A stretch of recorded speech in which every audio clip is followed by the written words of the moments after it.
Right, folks. We are about to start. Well, it's a good evening to you, our viewers, witnesses. Join us live on Zimai. If you can hear the sound of my voice over there, just press your share button, scream at someone, and come and join. So we discuss here. Emerson Mnangagwa, the ZANU PF leader, the ZANU PF president, was missing. He couldn't be found. He was nowhere to be seen in London at the weekend at his own meetings. It's not just one meeting, and Zagawanda meetings. So this is what we're here to discuss as we just look into what's happening in the news. And I'm joined here by a panel of some of our leading voices, faces, and these are people who contribute daily news articles and different opinionations. We've got there Chief Shoshe, um, a CCC leader. We have our analyst Wilbert Mkori, and then we have Dr. Mavaza. Good evening, gents. Dr. Mavaza represents the ruling party, ZANU PF. Good evening, gents. I trust you well. Good evening, Simba. Good evening, viewers. Good evening, Simba. And you forgot to say Mr. Jokola represents the unconstitutionalized and non-constitutional party, CCC, Constitution. And you forgot to say the traitor number one, traitor in chief. Oh, yes, sorry, it's the treasurer in chief. You forgot to say You.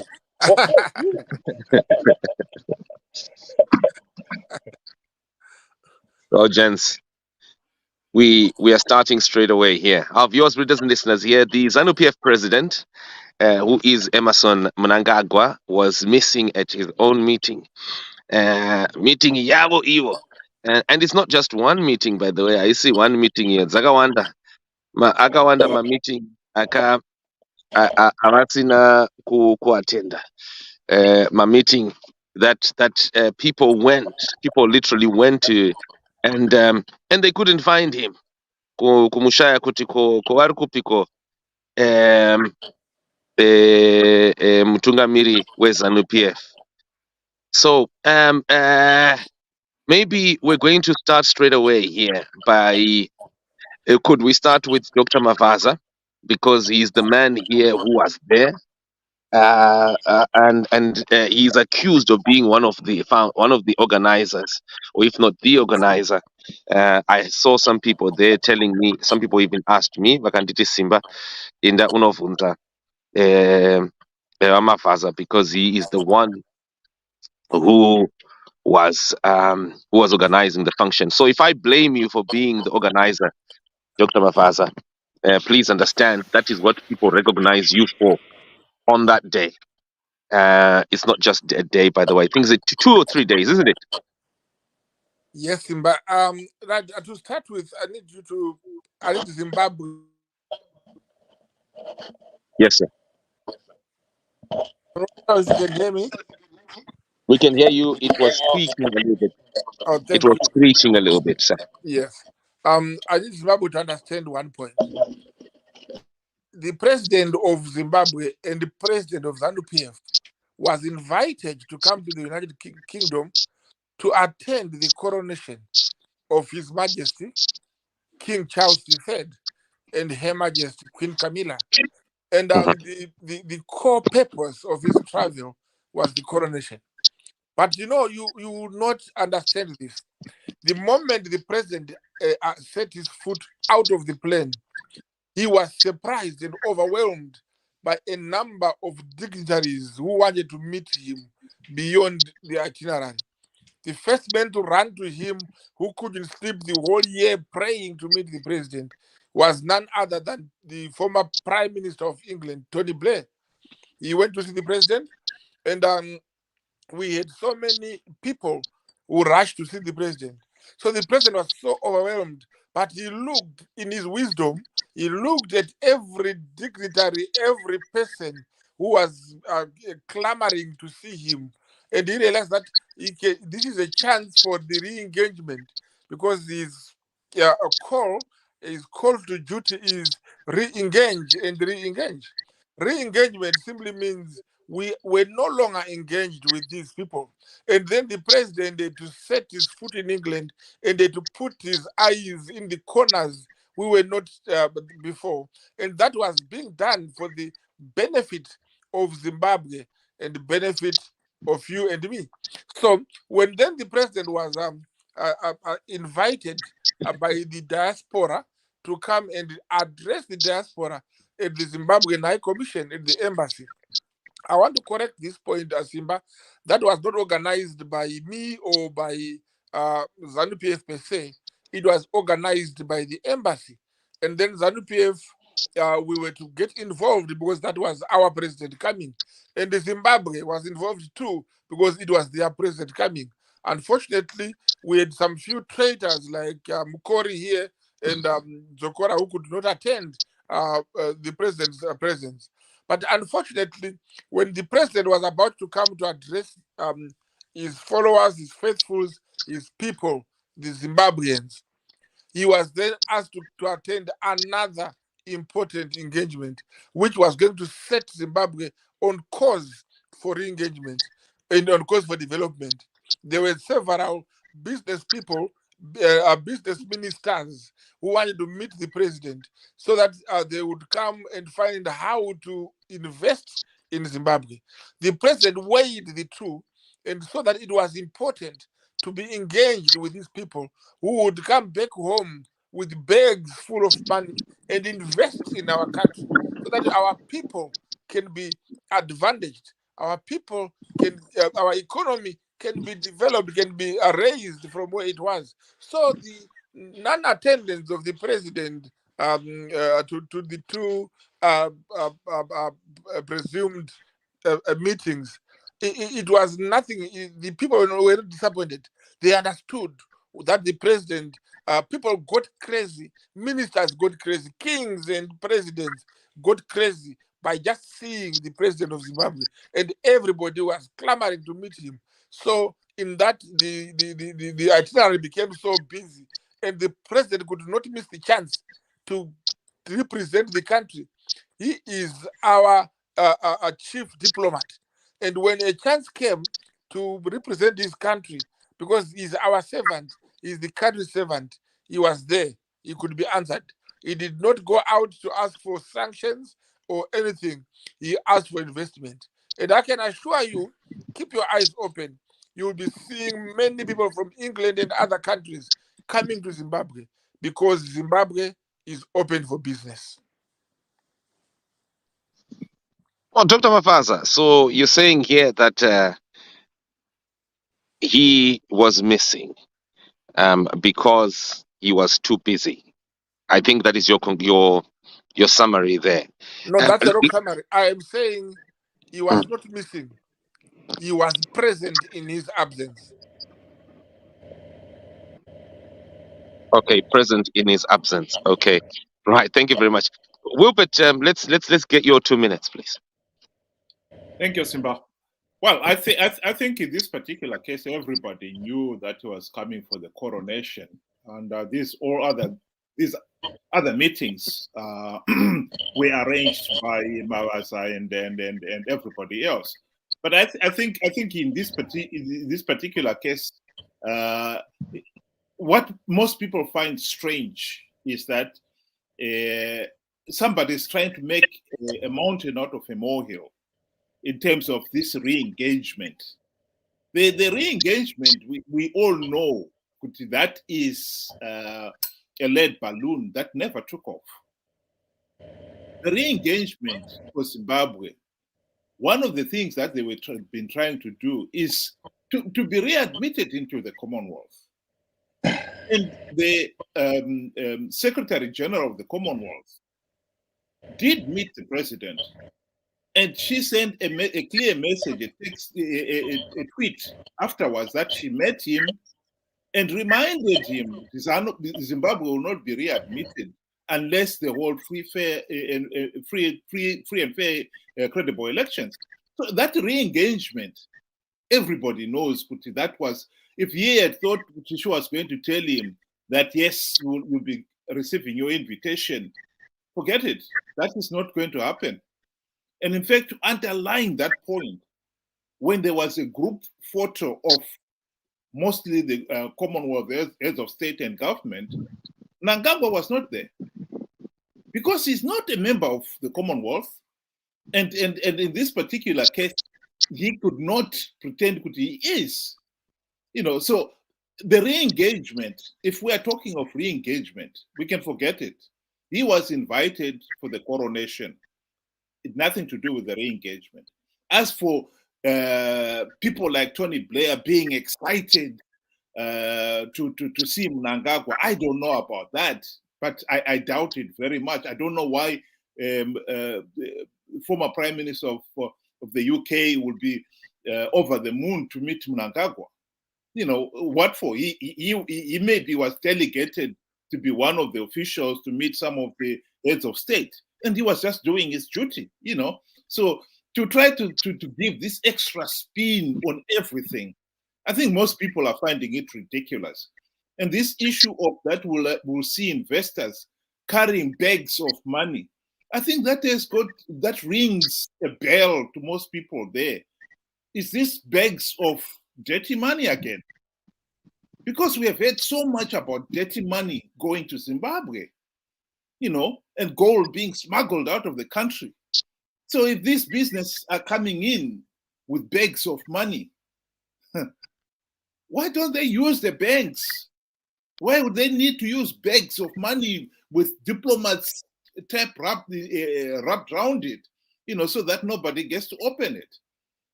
Zimbabwe is not going anywhere until we change. Zimbabwe is a pariah state, and as long as that remains, Zimbabwe is not going anywhere. And these elections are an opportunity, if they are free, fair, and credible, for Zimbabwe to relaunch itself, to become a democratic country with leaders that are accepted the world over and respected. And that will open the door for the real investors with real money, clean money, not dirty money.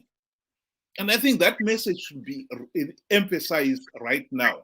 We are facing elections 2023, and at the present moment, there is absolutely nothing to show that they're going to be free, fair, and credible. Okay, Simba. I'll talk after Seguru Jogora. Yes. Let's get Chief Jogora. Chief Jogora, yeah.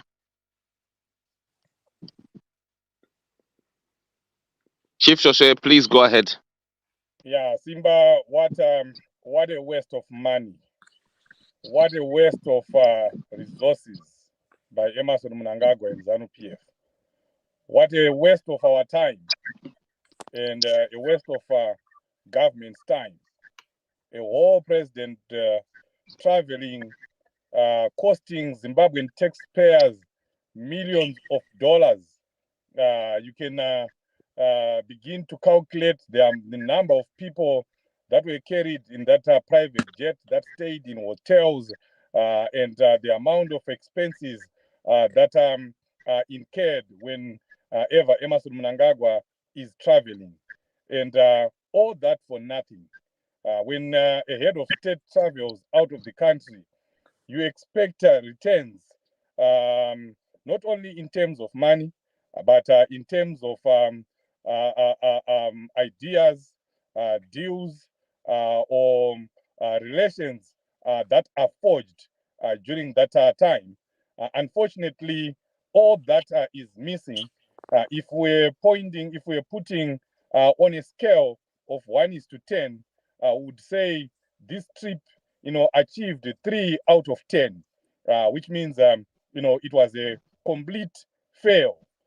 You look at what other presidents got out of this trip, then you understand the magnitude of failure that this trip achieved. You see presidents like President Chakwera from Malawi. He was announcing already to his people that this trip brought so much in terms of investors. When he was there, he did not only come for the inauguration, he also arranged, or his people arranged, investors meeting, and he met with those potential investors, and even made appointments for future investment forums that will be held in the United Kingdom. So you can see that there was a lot that President Chakwera took back home with himself when he went back to Malawi. And other presidents also, were given an opportunity to meet with the British Prime Minister. And people who understand geopolitics, who understand that that has a lot of significance, that is critical. Mavaza will come here and try to water that down. He will try to defend Emerson Mnangagwa. He will try to ridicule what we are saying. But deep down, he knows that it's not right. What happened in the United Kingdom is not right. Yes, he was invited, but there was no respect. Nobody respected Emerson Mnangagwa. I don't think they even recognized that he was there. You could even see with the seating arrangement where Emerson Mnangagwa was shuttled. He was right at the end of the room, at the corner. I struggled to blow up that picture so that I could see where Emerson Mnangagwa was sitting, right at the corner, like that delinquent child in classroom. I was a teacher before. You'd put a noisy delinquent child right at the back of the classroom. Then you say, okay, if you are doing your nonsense, do your nonsense there. And, we'll be concentrating on what we are doing here. Business is going on. And, that's where Mnangagwa was. And it's embarrassing. Sitting arrangement in diplomatic circles, it means a lot. It just didn't happen. It's not like he came late and then he had to go and sit there. These are arranged scenarios, and they knew beforehand that President so and so is going to be seated there, so and so is going to be seated here. And, we all saw it. It's all in the pictures. Emerson Mnangagwa was right at the back of everything, which just shows you, that they don't think much about him. And we also saw what some of the lords and some of the senior government officials in the United Kingdom have been saying, especially on the issue of the gold mafia. One lord issued a statement and said, "We know what is going on in Zimbabwe. We are in constant engagement with the Zimbabwean government, and as far as corruption is concerned, and we are concerned also as a government that corruption has gotten in the way of development in Zimbabwe." So they know that this man is corrupt. This man is involved, in dirty, fraudulent activities. He is involved in the smuggling of minerals out of his own country. He is involved in money laundering. They all know that. And really, no president, no leader, worth his salt wants to be seen in public with a person like that. Even at our own level, if you want to put it in perspective, you don't want to be seen moving around at the shops or in your location, in your area, moving around with someone who is identified as a thief in your home area or wherever you're staying. So this is the same thing that happens even at these levels. Leaders do not want to be identified or to be seen to be in a relationship or to have a friendship with someone as dirty as as the ZANU-PF president and the ZANU-PF leader.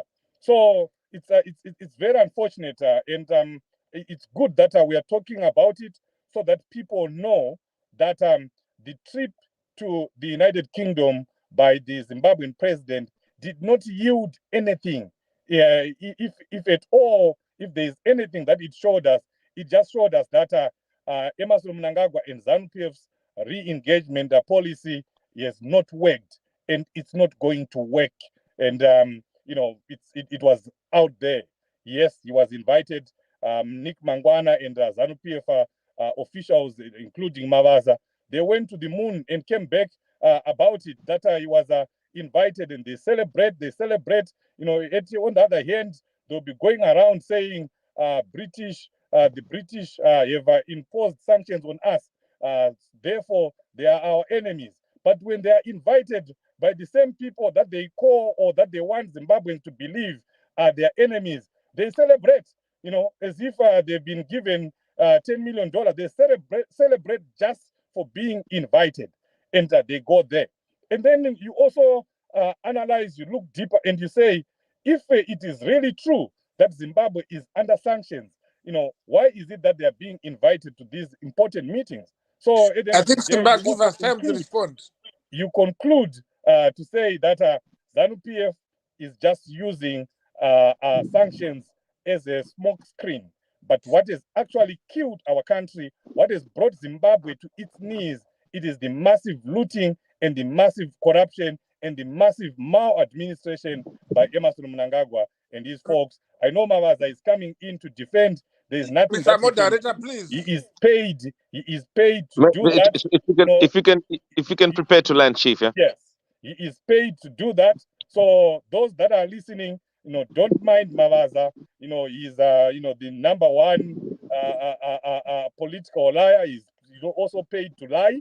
If you didn't know, he's paid to lie, and right now he's coming, to churn most of his lies again. Well, Chief, thank you.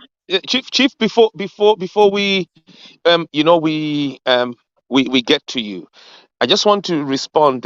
I would like you to respond. Sorry, excuse me, to a comment by General Kayemba. General Kayemba.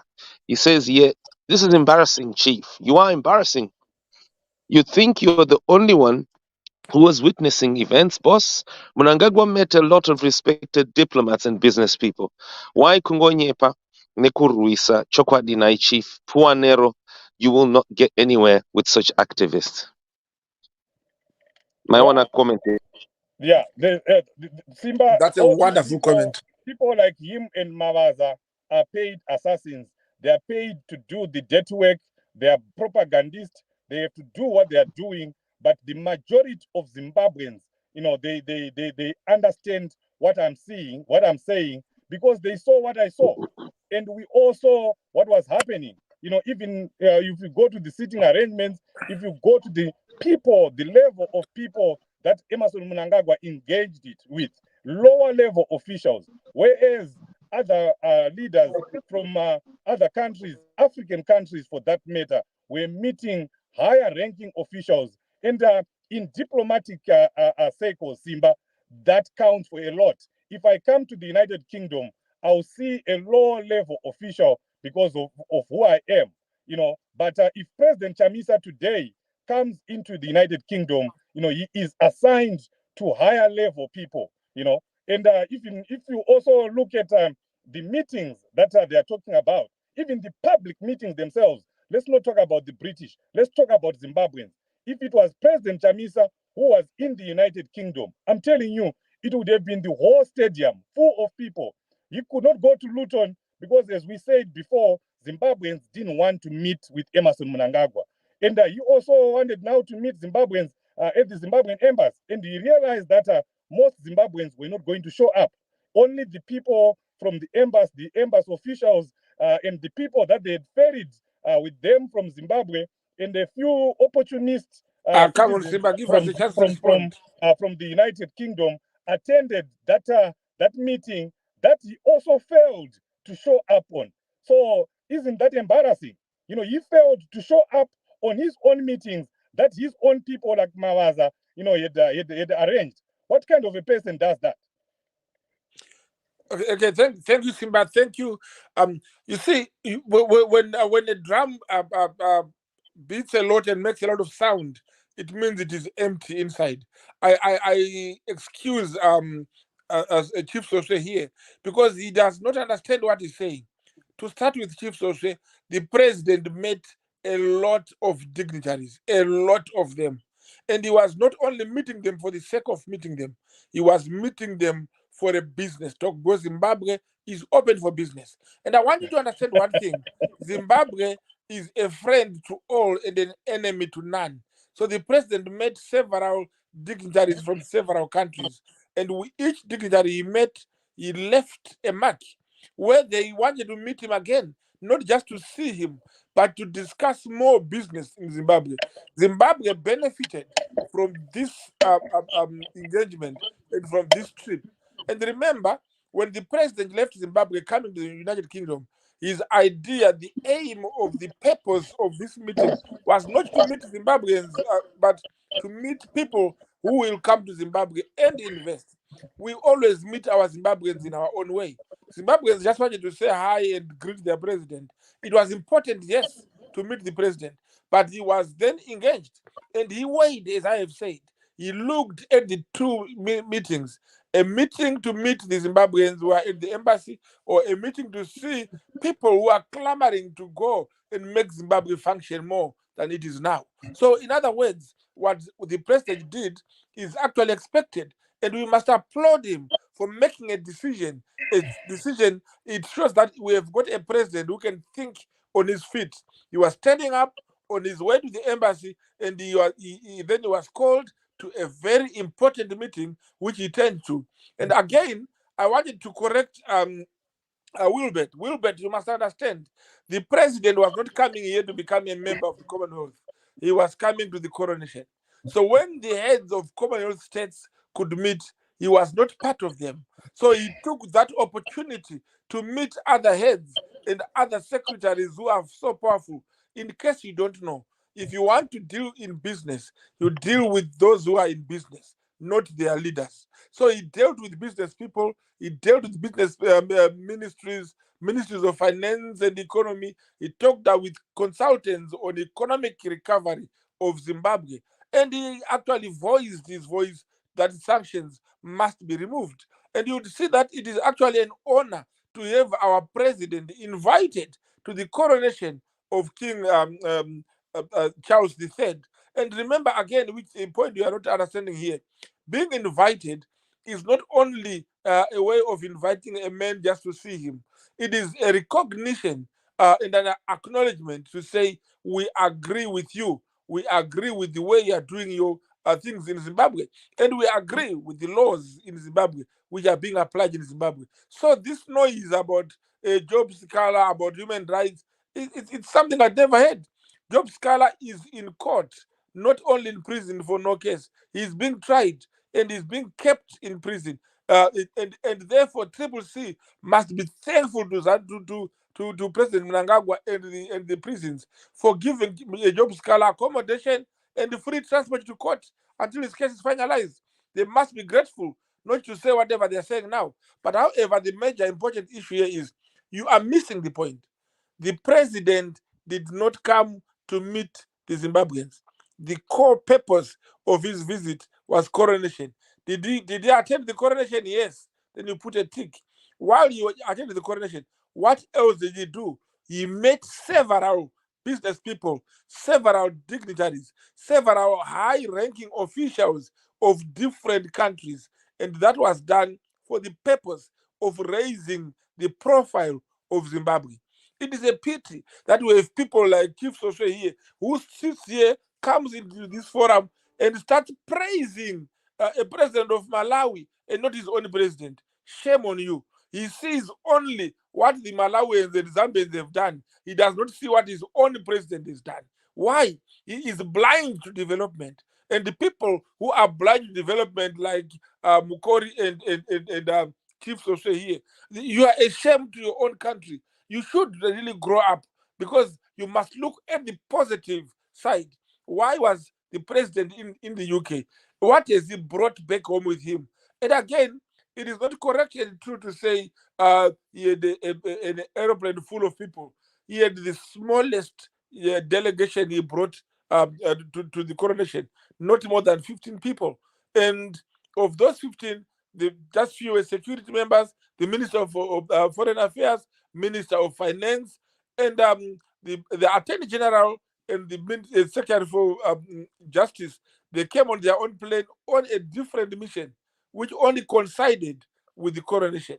But because they were here at the same time, they came to attend the meeting where the president was to address. But everybody in that meeting, if you look to the video, which I will share with you, they cheered and clapped and danced to the voice of the president when somebody just told them that the president is engaged. They said, go on, Mr. President, work for your country. We want presidents who come out of their blankets, out of their country, out of their comfort zone, and preach gospel which talks about their country. Unlike your president, Mr. Jokora, who comes here and talk about sanctions, who comes here and talk about punishment for Zimbabweans and its children, who comes here and talks about calamity upon Zimbabwe. So if you look at this, I can tell you these words. My primary school teacher, Mr. Jokora, used to say these words, and these words apply to people who are in the triple say. He would say, tranquility is the owner of the gate. Calamity will be upon you if you ever think of destroying your own country. And this is a warning which must be given to you and the triple C. You are so embarrassing that you stand up here. I don't even know if your wives are listening, Bukori and Jokora. They must be crying in shame hearing what you are saying, that you spend all this time destroying your own country instead of protecting it. The people from Malawi, you haven't seen anybody criticizing their president for coming here. Neither were the Zambians, the King Muswati of Swaziland. They all came here, and their nationals came and supported them. What has happened to the Zimbabweans? The case of Zimbabwe is called Triple C. The shame of Zimbabwe is Triple C. Let's have a discussion, please. Yes, I think the audience, they want to hear different points of view, yes, not just your voice. In conclusion, you must come out of your hiding, you Mukori. We know you are Triple C. Don't pretend that you are not. So you and Jokora are all the same people. You must really be ashamed when you talk about the president. The president was not coming to address the Triple C. It was people of ZANU-PF. And the people of ZANU-PF are happy with what happened. So nobody's complaining. So why are you complaining? How does that concern you? It is a shame that you really want to dictate the president on how we should see people and the way he should see them. Well, I think it is important to re-emphasize here that at the present moment, Zimbabwe and every Zimbabwean out there who is listening to me, most of them will agree that at the present moment, Zimbabwe, we are one of the countries where you have the right to be ashamed to be a Zimbabwean because of the kind of coverage that Zimbabwe has had in the last 2 months. You know, when you look at the Al Jazeera documentary on the gold mafia, that showed not only that there is corruption, but there is serious corruption here. And that also showed the leadership in really, these are the leaders and they are involved. How can we be proud of having a leader who is himself being named by these mafia thugs as, oh, he is my partner. We work together. I use him as my protection. You know, there's nothing to be proud of there. The amount of looting is so serious that Zimbabwe economically, people can see why Zimbabwe has got the wealth and yet one of the poorest countries because of the level of corruption. And then, okay. On the heels of that story, Wilbert, we've heard what you've said. Let me finish my bit. Yeah, you know you don't finish. No. Let me finish what I was going to say. You spoke, okay. and it's my turn to speak. Yeah, okay? No, it's the turn for Jokora now. You've told a lot of nonsense. Listen, you spoke for more than 2 minutes. Finish so why are you always interrupting other people? Yeah. And then in the heels of the Al Jazeera gold mafia documentary came the revelation of Mnangagwa and their husband divorce case. The wealth that they've amassed is unbelievable.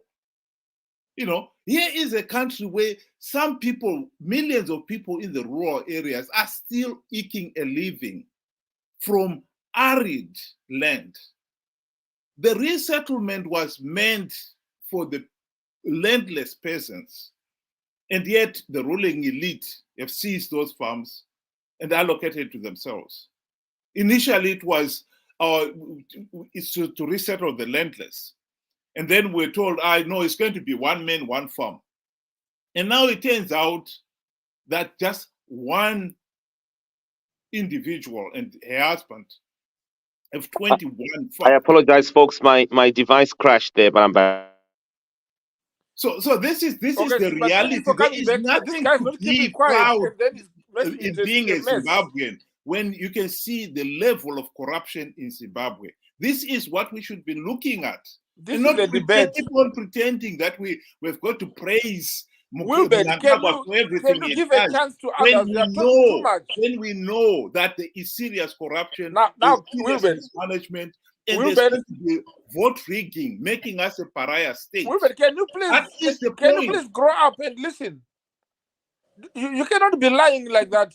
I'm not going to talk now until Jokora finishes. Right. Mawaza, you talked about embarrassing, being embarrassed. Some people should be embarrassed. But to be honest with you, if there's anyone who should be ashamed and who should be embarrassed, it is people like you. And I feel sorry for you because you have to come on a public arena every now and again. You were on VOA lying. You come here, you're forced to lie.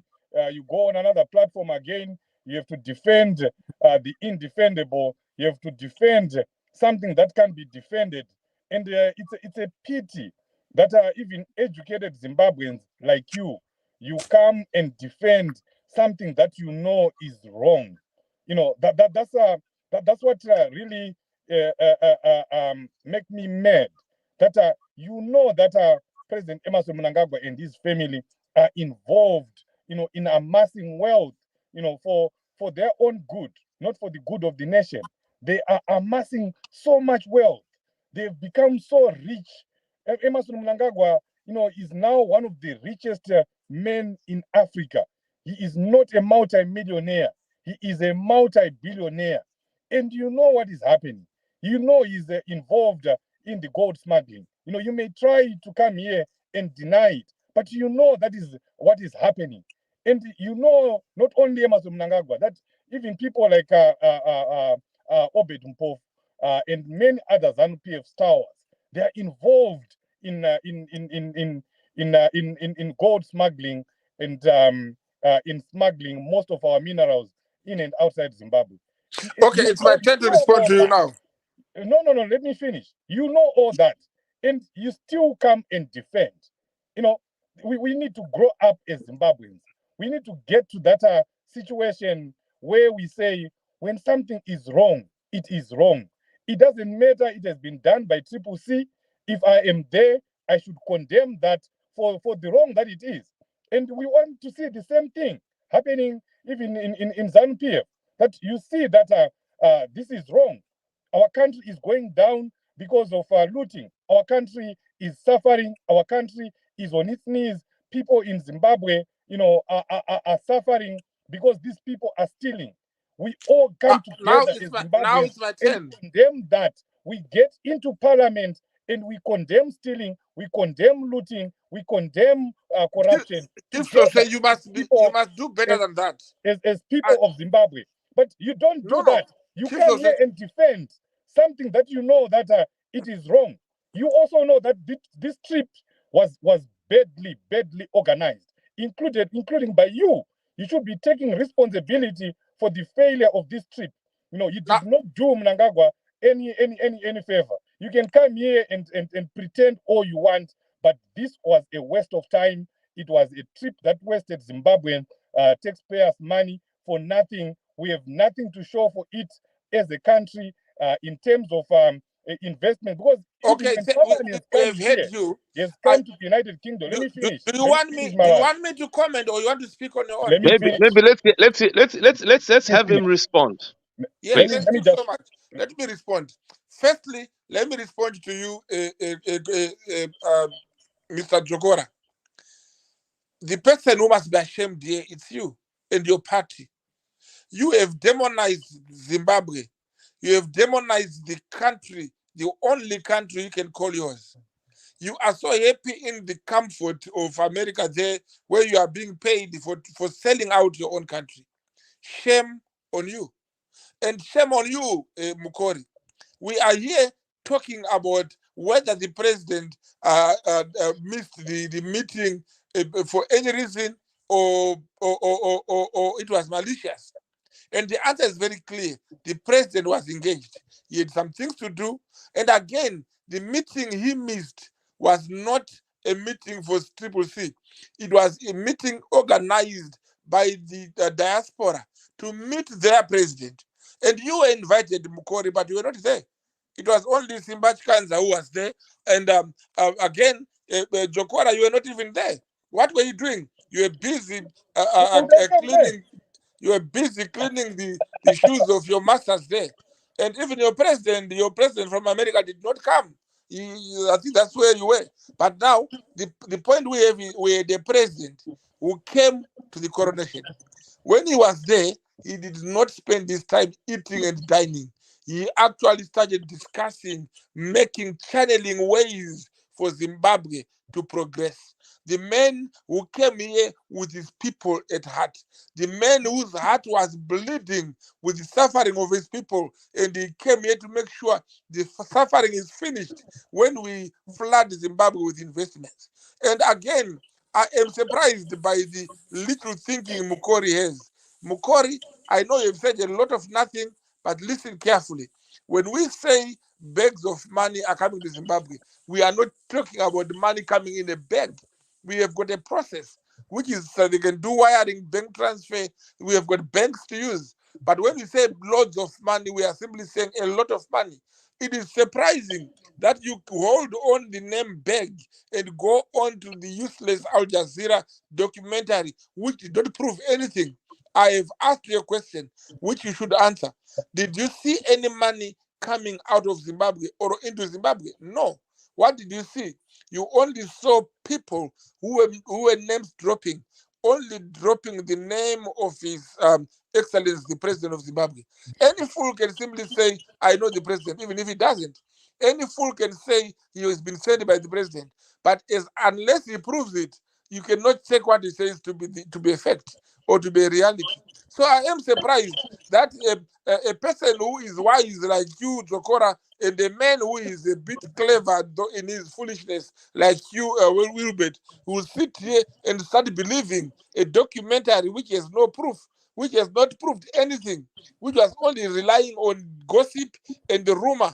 And since when can you rule a country with gossip? And then you talked about the Bonas case. It's a shame.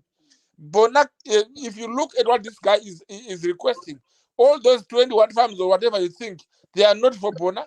He's even requesting farms which are for the president of former President Mugabe. He's even requesting the Gushumbo farm, which everybody knows that it was for the president. The president's wife is still there.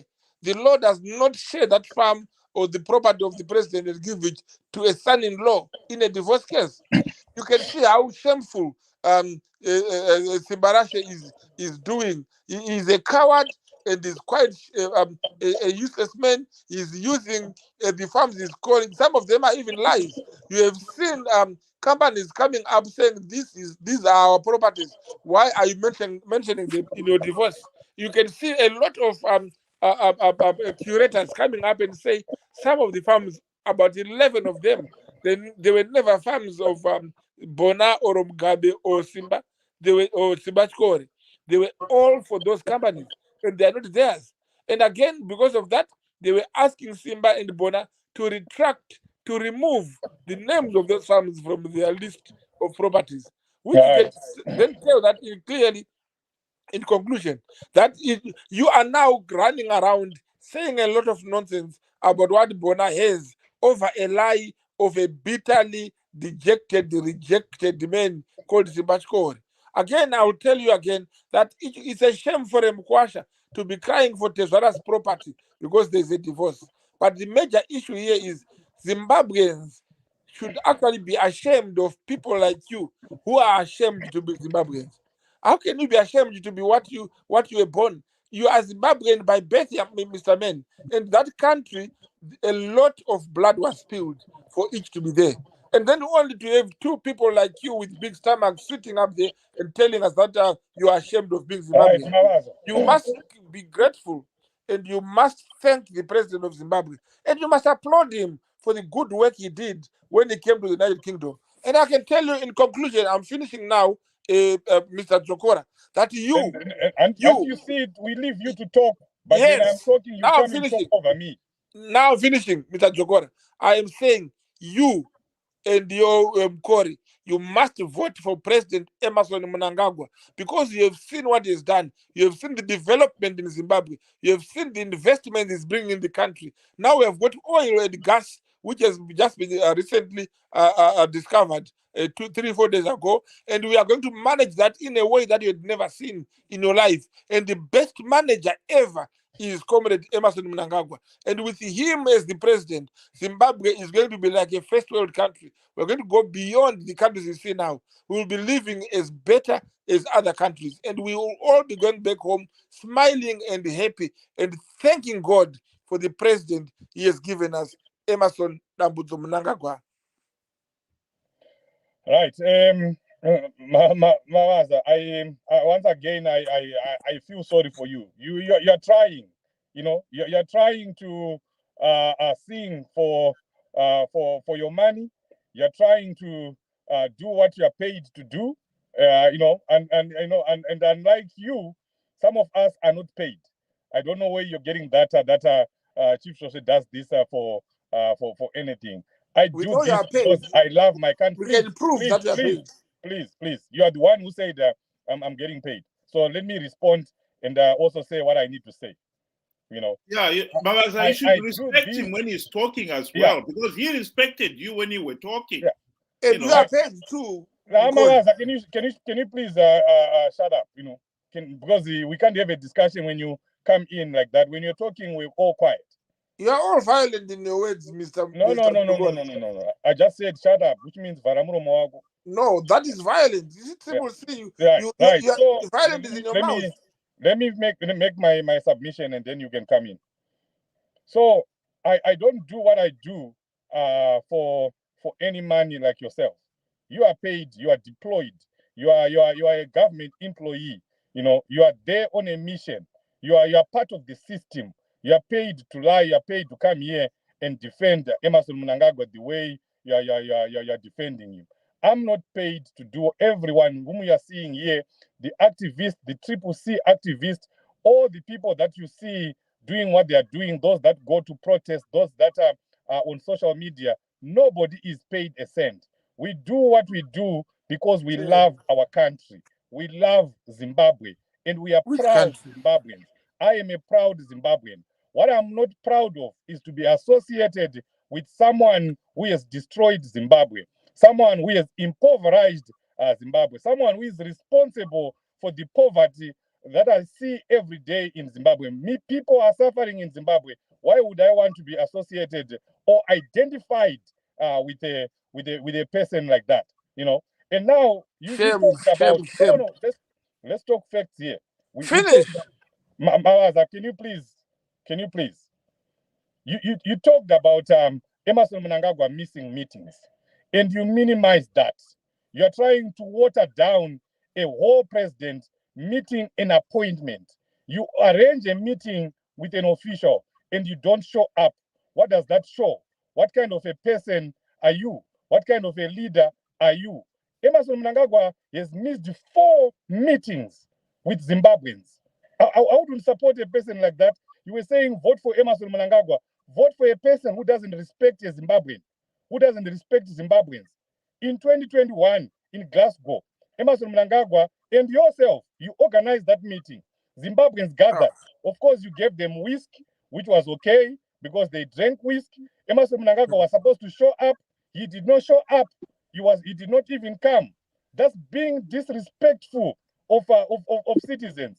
He also missed the Zida meeting where investors were waiting for him, and he ended up addressing those investors via video, sitting in a corner of a hotel room. But he was in the United Kingdom. Why would he do that? You have already wasted taxpayers' money. The same way that he wasted taxpayers' money flying all the way from Harare. No, you can't be talking alone. And he starts missing important meetings. He missed that meeting, the Zida meeting in Zokora, 2021. give And others a chance. Wait, Mawaza. Wait, I can't wait for the whole night. No, I'm not having that. I'm not having that. I mean, we can't have all the clowns from Triple C coming here. Let me finish. I said he has lied to Zimbabweans on 4 occasions. He said he was going to meet Zimbabweans on 4 occasions. I have talked about 2 occasions. I still have 2 more to talk about. So allow me to say that, because this is a lying president. Like yourself, he is a president who lies. He also came here to America and lied in front of everyone that he was going to enact electoral reforms, which he has never done. But that's a story for another day. And this time around, you gathered people in Luton. You advertised that Zimbabweans were supposed to gather in Luton so that Mnangagwa will address them. He never went there. Of course, he discovered that Zimbabweans in UK did not want to meet him. And we had said it, that Zimbabweans don't want to meet with this man. And you went ahead and organized that meeting. And then later on, you discovered that no one was going to go there. And you thought of organizing another meeting at the embassy, his embassy, Zimbabwean embassy. Of course, many Zimbabweans did not show up. So you gathered the embassy staff and some of the people that he came with from Zimbabwe, and they came there, they were there, waited for a leader. And he did not show up. How do I support a person like that? How would any thinking Zimbabwean vote for a person who can't keep a promise, a simple promise like attending a meeting that you organize, that you said your people should organize for you? You know, you can water this down, but it speaks volumes about Mnangagwa's integrity. Okay. I know you guys, you are 3 teaming up against me. So no. Don't donate, don't donate Wilbert to us. Wilbert is not one of us. Wilbert is with you. He is always with you. Let's have Dr. Mapasa respond now. Before maybe we move to Triple C. Firstly, let me tell you. Okay, Zokora, can you shut up for a minute, please? Let me explain this to you. I have explained this, I'll explain again. The meeting between the president and the diaspora was a meeting which we had asked the president to come and address us. But the president had to weigh that meeting and an engagement he was called to attend. And it was important for the country. It's called a sacrifice. He sacrificed the supporters who were waiting for him, who were over 500. He sacrificed them for the good of the country. He had sacrificed a lot. He only was prepared to sacrifice his life, and he can do anything for the country. So he had to ask his kids, his children, his supporters, his people to enjoy the presence of the embassy. They were fed, they enjoyed food, and they loved it. And they were addressed by the chairperson of ZANU-PF in the UK. They were addressed by the spokesperson of the ministry in the Ministry of Information. They met their leaders, the Attorney General, the Permanent Secretary. They met a lot of people, and we had people who were outside who were willing to disturb and embarrass the president. The likes of Shepherd Yuda, who was outside. You should be ashamed of yourself. Preparing to come into the embassy. We were ready for him, but he knew that what he was doing was wrong and he had to stand away from the embassy. But yes, he was prepared. And we had people like Mukori who were sitting in front of a camera preparing to spew nonsense on Zimbabwe. We have people like you, Zokora, who do not understand that when there is an appointment, appointments are made by people. They can be changed by people. The president has a right to change an appointment because he is the president, and he did not change it for anything else. He changed it for the better of the country. He changed it for the good. We need to have a dialogue. So now we're going to have a dialogue. As long as you keep quiet when I finish my statement. We've got a gentleman here who has just joined us. He hasn't even introduced himself. No, that gentleman is a fool like you. So let me finish before I give you a chance. I am finishing now. It's a pity he's putting on red like me. But the truth is, the president has a right to change a meeting, to change an appointment. That is not a sign of weakness. That is not a sign of betrayal. It is a sign of love to say, listen, we are friends, we understand each other. I think And I do the best. So that was done. Even if they are not ZANU-PF, you should also respect them. How can you respect Judah? How can you respect the gentleman Jokori? himself? How can you respect Jokora? How can I respect people who don't respect their own country? You are a shame to the country. Right, Malaza, can we give Yuda a chance to speak, please? Yes, Yuda is my brother. We can talk. Oh, thanks, guys. Thanks for inviting me, Honorable Simbachikanza. Mavaza is my brother. Is my brother. This one is my brother. I've totally nothing against Mkomong Mavaza. Muno, we talk, we share information, we do quite a lot of things together. What I'm against Mkomong Mavaza is vanoguma mbichana kufunga. Yeah, dzinoguma kufunga saka padzoguma kufunga ndopato simuka isusu totanga kutaura saka dzinobva dzadzima. Why I'm saying that is, first of all, I need my brother Mavaza to understand that Zimbabwe embassy, it's not a ZANU-PF headquarters. This is one error that ZANU-PF people in the diaspora make. They go and gather at the Zimbabwe embassy, vachita slogan out ZANU-PF. That means they are waiting on other people who want to engage in issues concerning Zimbabwe. The other issue that I want Mkomong Mavaza to understand, that meeting which was scheduled to be addressed by E.D. Mnangagwa, and Mnangagwa bunked his own supporters. The problem yakaita Mnangagwa I1, yekuti when he came to this country, he was not invited by the government. Mnangagwa was invited by the royal family. So the royal family, it had nothing to do with the engagement, re-engagement, whatever he thought he could engage in. This is why you see the British, they had to pin him down. What I understand, Mkoma Mavaza, Mnangagwa was never allowed to come to Zimbabwe embassy to address those fools who were there, who were chanting ZANU-PF slogans. Reason being, his invitation, it did not allow him to stray off from his hotel to Coronation venue and back to the hotel. If he had gone to the Zimbabwe embassy, he could have strayed off, and we were ready to pelt him with eggs. We were ready to grab him by the balls. We were there waiting for him. Because why we wanted to arrest him is because of his human rights abuses. You understand? So it's not that he knew that Shepherd Yuda was outside the Zimbabwe embassy, so he couldn't go there. No. It's because he was never allowed to stray off his invitation of the royal. Because he was never invited on political grounds, on government-to-government re-engagement. You are displaying your ignorance there. I can't allow you to continue doing that. Right. And the other issue, Mkomong Mavaza, be honest kune vanhu. Be honest kune vanhu. Kuti Mnangagwa was forced to leave this country. Because what he did is he met with the Secretary General of the Commonwealth, who told him clearly that, look, Mr. Mnangagwa, we cannot engage with you because no reforms, no engagement, no return to Commonwealth. And she told him clearly to leave England as soon as possible. You are insane, man. You can't lie to people like that. I mean, be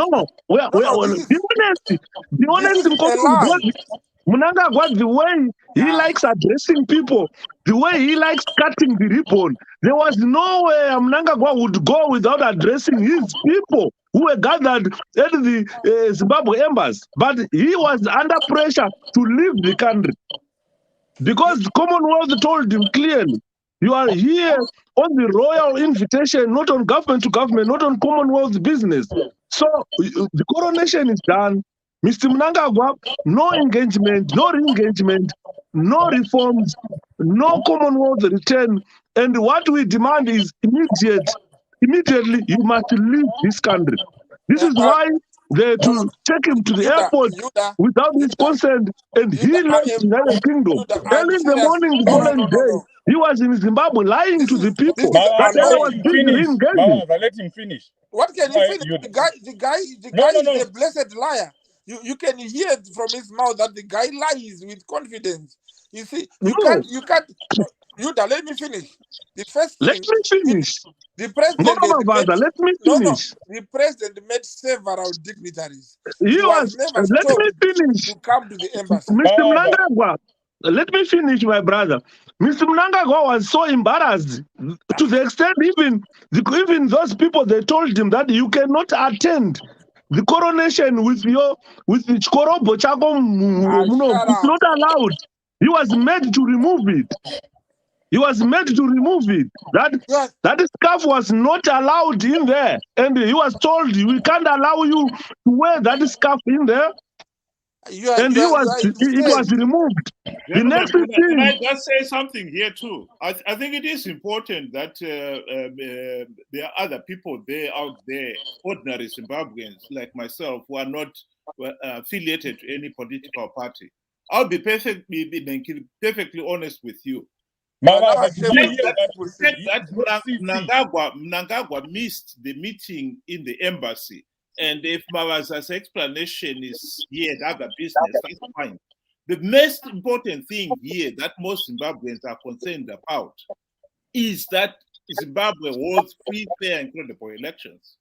And this is also what was made very clear to him by the Secretary General of the Commonwealth, that Zimbabwe needs to hold free, fair, and credible elections.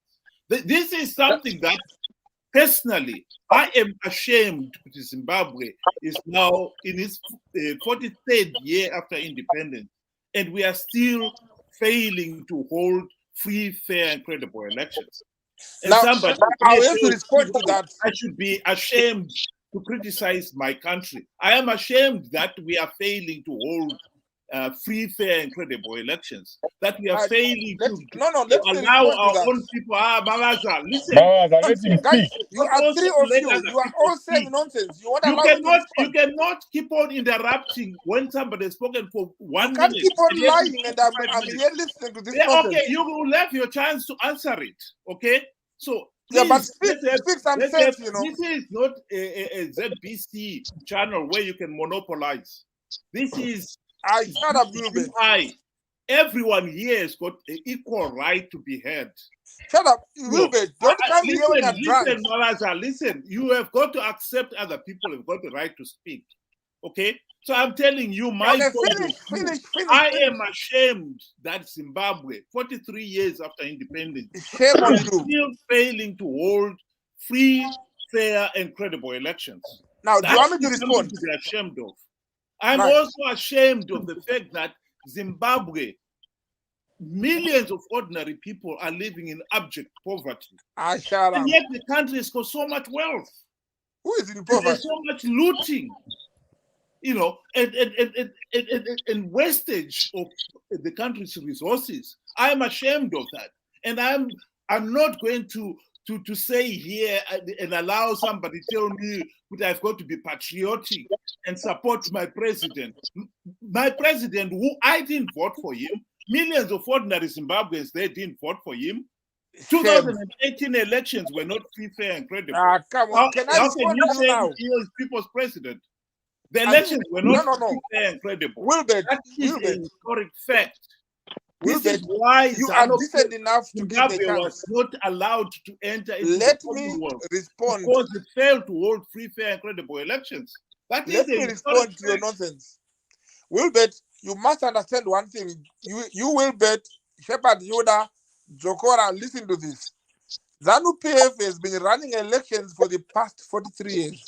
We are so experienced in running elections, and our elections are more than free and fair. And we have got the most free and fair election process in the whole of the world. and Africa in particular. And therefore, there is no question about elections being free and fair because they are already free and they are so fair. The Triple C, MDC, whatever name they call themselves, they lose not because of ZANU-PF, but they lose because they are not even free to themselves. They are not fair to themselves. Like now, they are busy appointing people to represent people in constituencies. ZANU-PF goes to primary elections. We have an experience of running elections to an extent that we are actually willing to come to the UK and observe their elections. We want to go to America next year and observe their elections. We want you traitors like you that. Then why were we not allowed back in the Commonwealth? Because we were not thrown out of the Commonwealth. We moved out of the Commonwealth. Why were we not allowed after 2018 elections? No, you are not listening. I am listening. I'm asking you a question. The Commonwealth has not refused to accept us. They are looking into our matter, and when they finish, they will give us an answer. It's not a business of for one day. So we never refused to come back into the Commonwealth. We applied. We are waiting for the result. So do not start telling people that we have been refused. Number two, I want people to understand clearly, and this is important. No, they were refused after 2018. Please shut up. The president of Zimbabwe. Try to change history. Listen. The historic fact is the president of Zimbabwe after the 2018 election. Mukori, can you shut up, please? Not readmitted. Now you have to listen. The president of Zimbabwe was not restricted. We need to respect his historic facts. Can I continue here? On rewriting history here. Can you please keep quiet? Was right now Zimbabwe was assessed Yuda, I'm responding to you. Number one, Yuda. And they were found that the elections were not. Mukori, can you shut up, please? And that is why Yuda, you could not be readmitted. My point is here, and clearly that number one, the president of Zimbabwe was not restricted to his hotel only. He could move wherever he wanted to. We had the freedom of the king to roam London as he wishes. The president did not attend Luton because he was never going to Luton. The president was going to London at the embassy. And the moment he was about to go, he was actually in the car on his way to the embassy. We already knew that you were there and your gang, and we were going to deal with you in a very diplomatic and democratic way. But what happened to Yuda? The president was informed that there was a delegation which has been sent by some investors in the United Kingdom who wanted to talk to the president. And because there was a limited time, he was to return on the very day, the very night. He had to choose between seeing the people and make a slogan or go and see the delegates and come up with something good for the country. You are all wanting Zimbabwe to be good and best. I respect that. And the president is the one you have sent. Let me tell you the pains of democracy, Mukori. You don't need to vote for the president to be your president. As long as the majority votes for him, it means there are some people who voted against him. Yes, there are. Over 2 million, we know that. But the majority voted for him.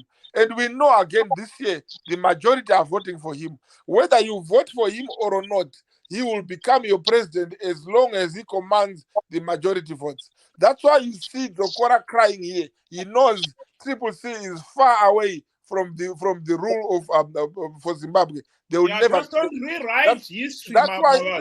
That's why you see the 2018 elections were not free, fair, and credible. Okay, we are coming. I'm going to respond. Let me respond to that. Was not readmitted. Let me respond to that. So please don't try to rewrite history. Okay, here. Let me respond to that. The first thing is, Mukori, do not come to these channels when you are drunk.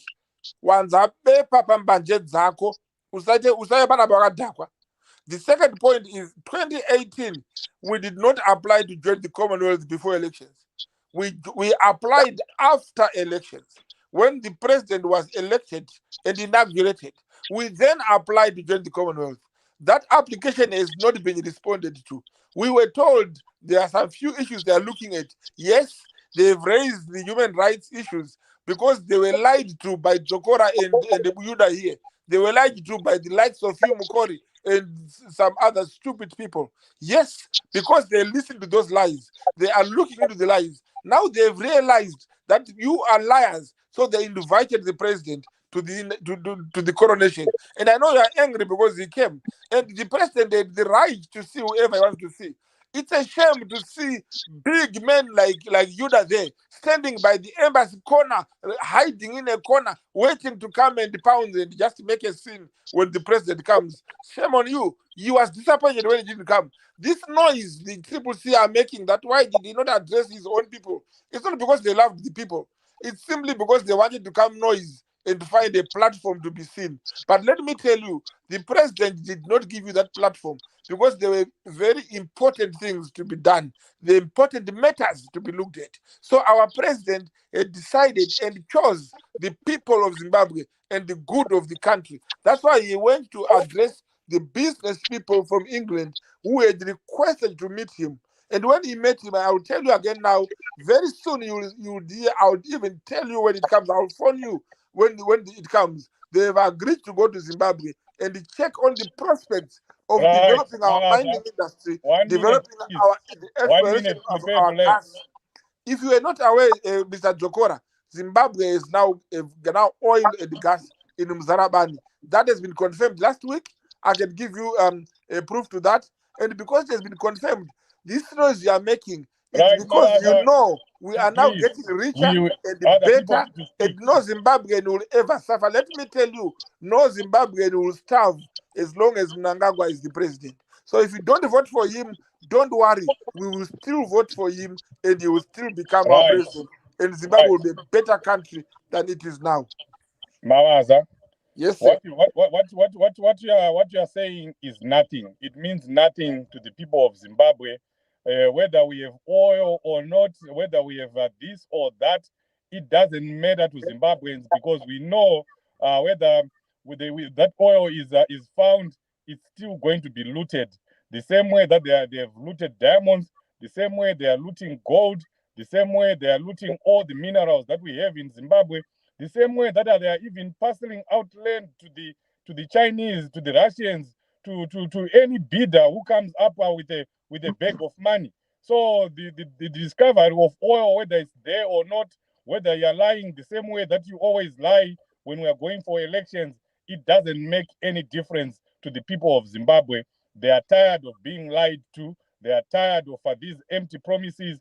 They are tired of these big headlines that show up, that come up every time we go for elections. So that doesn't matter. What we going back to the issue that we are discussing here, Mawaza. But before I go there, let me just I want you to retract something that you said, because we can't allow you to come here and lie. Triple C is not appointing anyone. Triple C is just using a different method of getting their candidates. I think your mouth is heavy when you lie. Please, quiet, be quiet. We don't want you to come here and lie to the people and poison the people.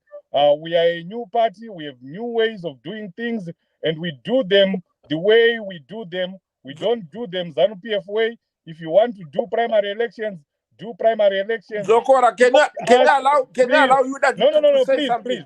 I'm still allow you that to say something. I'm still responding to the lies. No. No, you are not responding to anything. Allow you that to say something because he knows that you are lying. The lies that you made here. You can see you that shaking his head. He knows that you are lying. You are not going to speak. You can't speak before I finish. Not me. I said allow you that to speak. No. When we were speaking, I was quiet. You are constantly interrupting. When we were speaking, I was quiet, and you were lying and lying. And we have to debunk that. It's dangerous. You are dangerous. No. We are a party of the people, by the people. We go to the people. In the history of political parties, you will never see a transparent way that Triple C is used. You will never see it anyway. Where you go village to village, asking whom do you want to be president, villagers are brought village by village, street by street. You go to a street, Munate in the street, and you say, whom do you want to be your councillor here? And they know each other there. They know that Mawaza is a thief. We don't want a thief here. They know that this person, does not work with the people, does not even stay here. He only comes here when he wants votes, like what most ZANU-PF members of parliament do. They know their people, street by street, village by village. You will never see such transparency, such democracy. So don't come here and ridicule our system. Focus on the chaos that is in ZANU-PF right now. Focus on that. Okay, we in Triple C, we you are have good. finished your nonsense. We are Can good. we allow you to speak No, before I no, respond? please. Mawaza, No, let me Zokora, finish. you can't speak the whole I day have alone. not finished responding. No, you'll never finish because you lie so much that you don't even know you're talking. Can you give you that a chance? Mawaza, you're not going to, this conversation will end right here. Yeah. If you keep interrupting. Yes. No, give you that a chance. I can end it right now if you keep interrupting. No, that's a threat. You are used to threats now, you see. What threat? Threatening the Zimbabwean people. Come on now. You want to threaten me online. So let me finish. You are not finishing, No. Let me finish. We were respecting you when you were speaking. I don't respect Triple C. You see, there you go again. I used to enjoy having conversations with you and debating with you. Don't debate with me. But when you start lying about my president, please, no joy like there. any other ZANU-PF person, and I'll stop accepting these invitations if you are there. That's fine.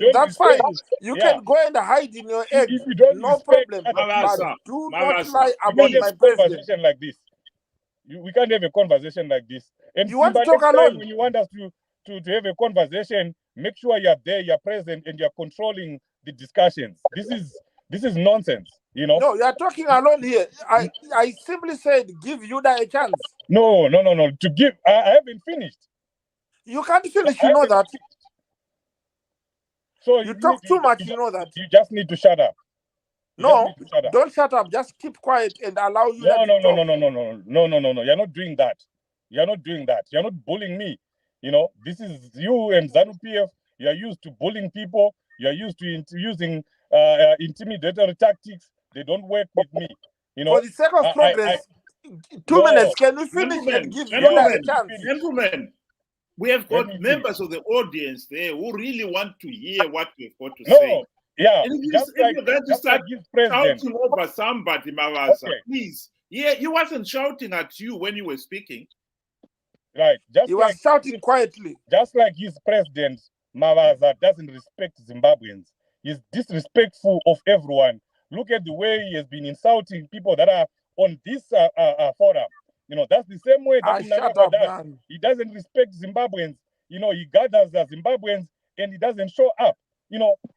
I've never seen a leader who does that. Even at level, even at cell level, you don't do that.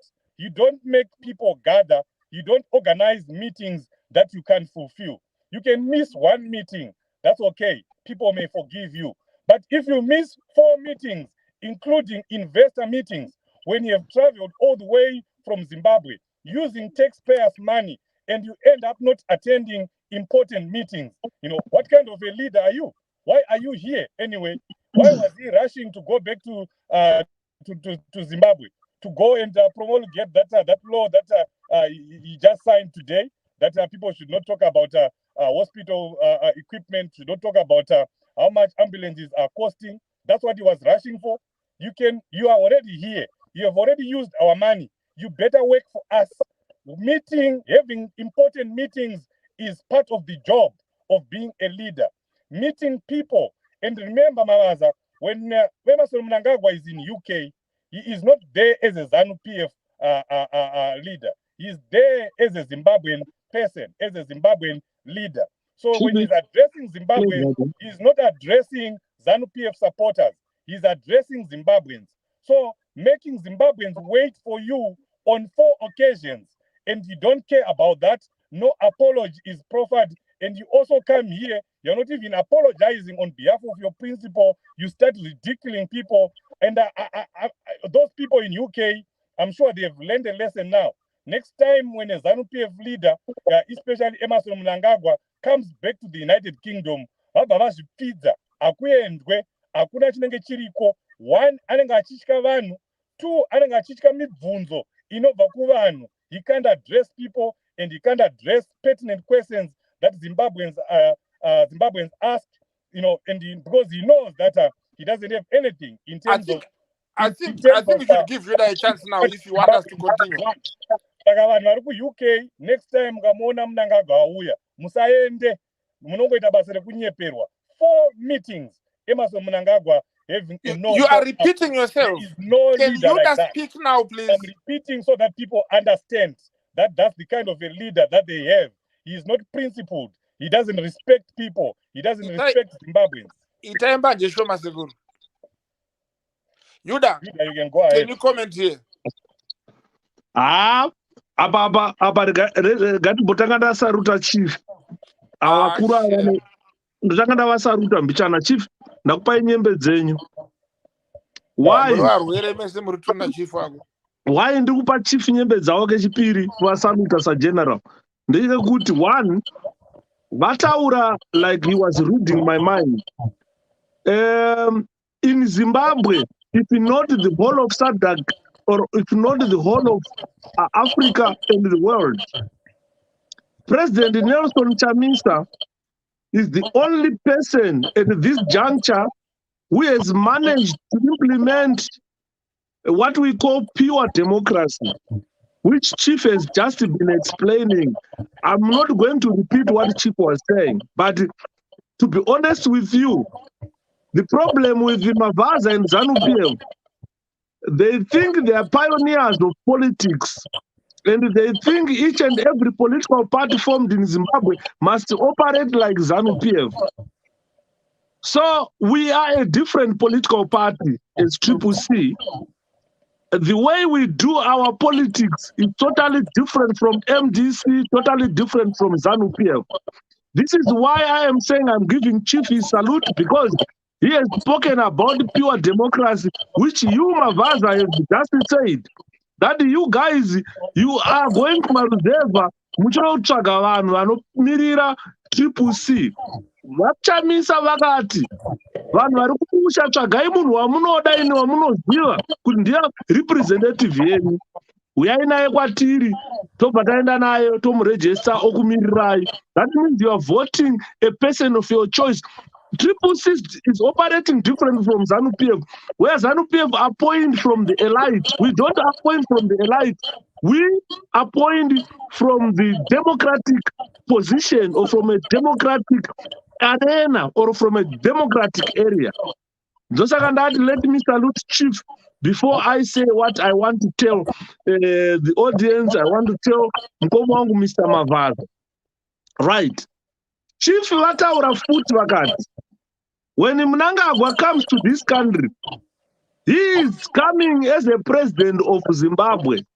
When he's going to meet Zimbabweans at the embassy, I've said it previously that it is not a ZANU-PF head office where you see ZANU-PF activities being done there. It is wrong for Mnangagwa to do that. What Mnangagwa should do, tell you, Mavaza, and other ZANU-PF idiots in this country to buy an office for ZANU-PF, not Zimbabwe Embassy.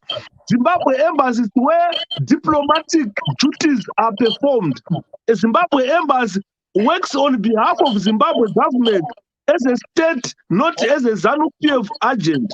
If you want to do your business as ZANU-PF, please buy your own office. That Strand Avenue was bought by taxpayers' money, and it is where Zimbabwe business is run. It's not a ZANU-PF head office where you see idiots raising pamberi. Right. The second issue, and Ramdarang Mavaza, they're good. I was listening to you lying all along, lying to the people of Zimbabwe. One, you must understand the invitation of Emerson Mnangagwa, which I have explained, that he was not invited by the government. Because if he was invited by the government, he was going to be dealt with politically. But he was invited where Coronation, politics. This is why you see King Charles cannot address British on political issues. He can only address British on crucial issues, not politics. Ndosaka achiti kana conservative ikawina, kana Labour ikawina, anongo accept that itonge ava ndo ma-politicians.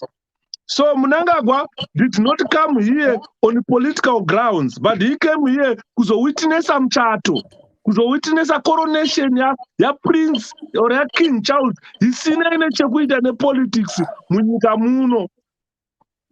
But iye paakauya achibva kuZimbabwe akafunga kuti ainvitwa neBritish government. Auya achida kutaura nyaya, ndaonenga paTwitter achitaura nyaya dze-re-engagement. This was not the platform for re-engagement.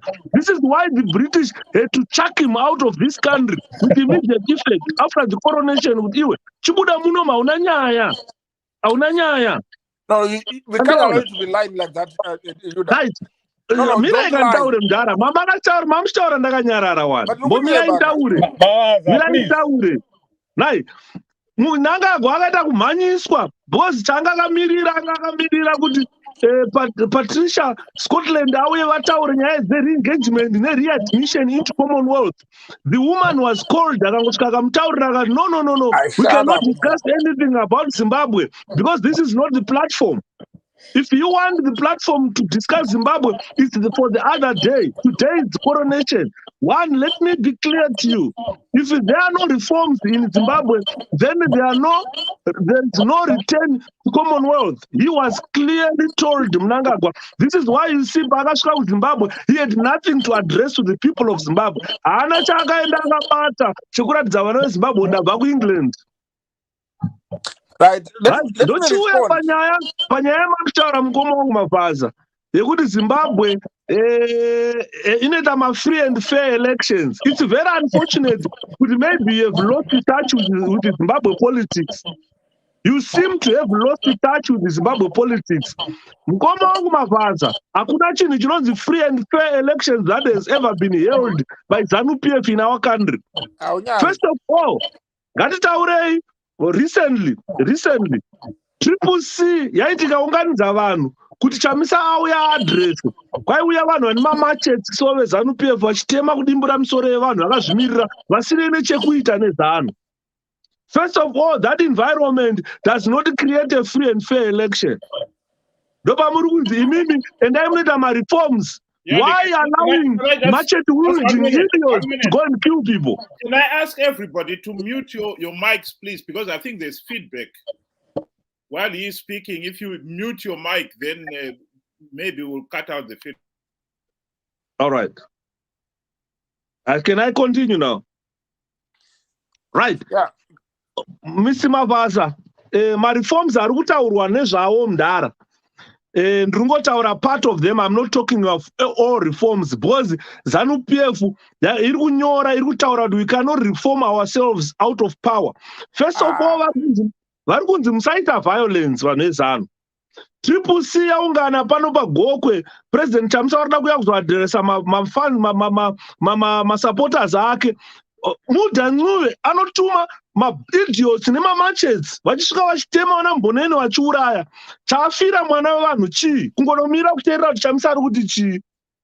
Muri kunzi stop that. That is barbaric. Stop it. Chamisa at the moment haagone kufamba kubva muHarare kupinda kumasvingo. Road inenge yakavharwa nematanda.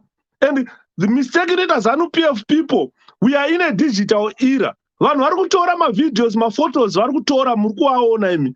Chamisa motikari dziri kutemwa futi dziri kuridzwa, motikari dziri kupfurwa kusvika to the extent yekuti takazogara pasi nana chiefs osvava nevamwe vanhu tikati guys ngatiunganidzei mari tomutengera motikari bulletproof asingazivi hake Chamisa tomupa because his life is in danger. Mbomira kamudhara, mbomuta your mic timbotaura iwe teerera chete. Pedza. Terera chete. For the whole 2022 hapana Chamisa paakafamba zviri free muZimbabwe.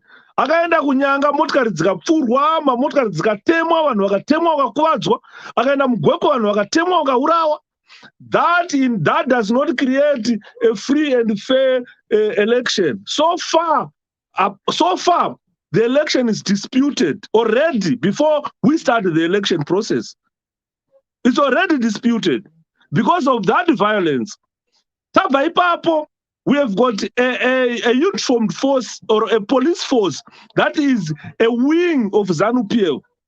So far, Chamisa, from January 2022 to April this year, all his rallies were cancelled by the police. And we know the Commissioner General of Police is a member of the war veterans, is a ZANU-PF member, and he is using his powers to deny Triple C to meet, or Triple C leader to meet his people. So far, Chamisa has never been allowed to campaign in Zimbabwe. Akuita zvezvongotifamba semunhu ari kunotenga madomasi vanhu vongomuunganira kubva kuti makadi over, next place makadi over. That means Mnangagwa is jittery. Mnangagwa knows he cannot stand any chance by Nelson Chamisa. This is the reason why he has issued orders to the police to say, ban all Triple C rallies, and all the rallies have been banned. The evidence is clear. Now allow me to respond, guys. That is not I on Rutauraga. You can't speak for 20 minutes. You cannot respond whilst I'm talking. We are making an argument here. No, you have to finish. No, Mkomong, just use your reasoning because you are speaking whilst I was quiet. Give Yuda 2 minutes to round up. Let me finish what I'm talking about. Okay, round up, Yuda. Let him finish. Right. So far, as I've mentioned in Mkomong Mavaz, there is no free and fair environment for any election in Zimbabwe. Already, this is a disputed one. For your information, Mkoma Mavaza, kuZimbabwe, kwamotarati kuZimbabwe, iko but British have intelligence people operating in Zimbabwe, just like you guys operating in England. Vane first-hand information yezvinhu zvavari kutaura, vane evidence. Tikada kutaura evidence dzimwe dzatokugona kuenda nemi, tonokuratidzai makuva evanhu vari kupondwa vakamira pamarare eTriple C. Makuva aripo, vanamboneni vari kutemwa vachiburawa muripo. Motikari dzemapurisa dzinodira zvimvura dziri kudira vanhu mvura vachinzi bvai pano, muripo makatarisa. That is not a free and fair environment. Police must protect Mavaza, must protect Shepherd. Police is not allowed to take a side. Once a police force takes a side, we have got an army. We've got an army in Zimbabwe. You're going to put civilians, Murod. Army is being deployed to go and gun down innocent civilians in our country. People are being gunned down. There is no war in Zimbabwe. Why should a president deploy armed soldiers to go and deal with an armed civilians of a country? Then you call that a free and fair environment. Lastly, let me wind up, Mdara Mavaz. To 2008, video that was just a tip of the iceberg of things that are happening within Zimbabwe. Kune vamwe vafana kuti vanotya kutaura. Isusu vana Yuda takati kana muchiuraya urayai tichataura. But kune vamwe vafana vari kutotya kana kushama muromo, kutya kutaura kuti hey, my elections ari kubiwa pano. Saka Mnangagwa sezvamakangoona recently zvana gold mafia hachisi chimbavha chake chekutanga mudhara iti yagara itori mbavha. Saka zvekuti tialawe mbavha iuye iadrese innocent people in the United Kingdom ndozvatakaramba tikati iyi mbavha iyi tiri kubata kuno kusunga. All right, now let me respond to you. Let me ask you the question. So in a way, from what you have just said, Emmerson Mnangagwa was actually afraid of the people. That's why maybe he didn't go to. Yes, he couldn't come because he knew that these guys are going to drag me with the balls. Boys were ready to drag him with the balls. Okay, now let me respond. Number one, Yuda. Wait, the first thing you need to understand, Zimbabwe had always run free and fair elections. The freeness and fairness of elections is not judged by Triple C. It is judged by the observers and Zimbabwe itself. And therefore, our elections have always been free and fair. It is a shame that you want to believe that they're not free and fair. Again, Yuda, the way you're talking, you talk like a devil at a rally. Because there is no way people are just gunned down in Zimbabwe, like in Sudan. Zimbabwe is not at war. There are no soldiers deployed anywhere. What you are saying is a lie meant to tarnish the image of my president and my country. I know it's a shame you don't align yourself to be a Zimbabwean. You and Mukori and Zokora and whoever idiot believes that. But you see, Zimbabweans, we don't have any death of a Zimbabwean at a rally or anywhere after 2018. The death of Boneni Ncube was very unfortunate, but it was then realized when the guys were arrested, they were all Triple C members who were putting on ZANU-PF t-shirts, and they are going to be going to court. The truth will come out when the case is finalized. We all know that Triple C creates havoc wherever they are and take videos and lie that it is ZANU-PF. We know that Triple C are masquerading as ZANU-PF youth, beating up their own fathers on TV, on camera, and publish it and send it around and say it is ZANU-PF. ZANU-PF is the most peaceful party in the whole world, in Zimbabwe in particular. And you know very well, Yuda, you know that there is no party which is as peaceful as ZANU-PF. And Mnangagwa is as soft as a wool, so he said it himself. Now, let me come to this point you have been lying about it for several times. In conclusion, Yuda, Comrade Emerson Dambudzo Mnangagwa was in England at the invitation of the king. We agree. But when he came here, he used the opportunity to engage and re-engage. And that was in public domain. Go on Twitter, go on videos, go on BBC, go on Sky.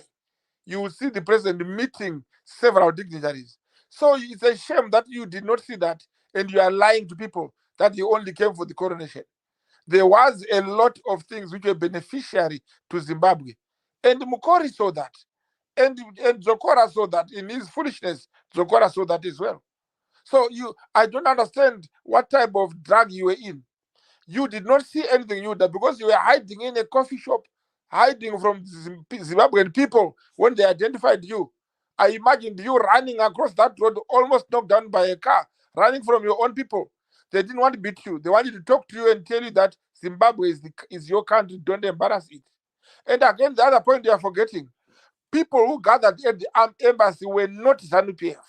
They were Zimbabweans and some ZANU-PF members. But don't forget, Zimbabwe and ZANU-PF are one, and the people in ZANU-PF are one. We always say ZANU Vanu, Vanu is ZANU. So if you are not ZANU-PF, then you are not Zimbabwean. I don't know what type of thinking you are. You are having. But I want you to understand one thing. We are a democratic country. And democratically, yes, we do allow Triple C, we do allow Mukoria to say nonsense. But we don't allow you to lie like what you're doing, Yuda. Don't lie to the people of Zimbabwe. The president was never given time to leave. He actually left later than he was supposed to. He was supposed to be here for one day just for the coronation. But he had to be here 2 nights. Why? Because he got so many engagements, and he had actually to extend his stay by a couple of hours. And then the flight left after midnight, arriving in Zimbabwe the following morning. But you look at that, it is not a man who was asked to leave. It was a man who left because his itinerary told him to leave.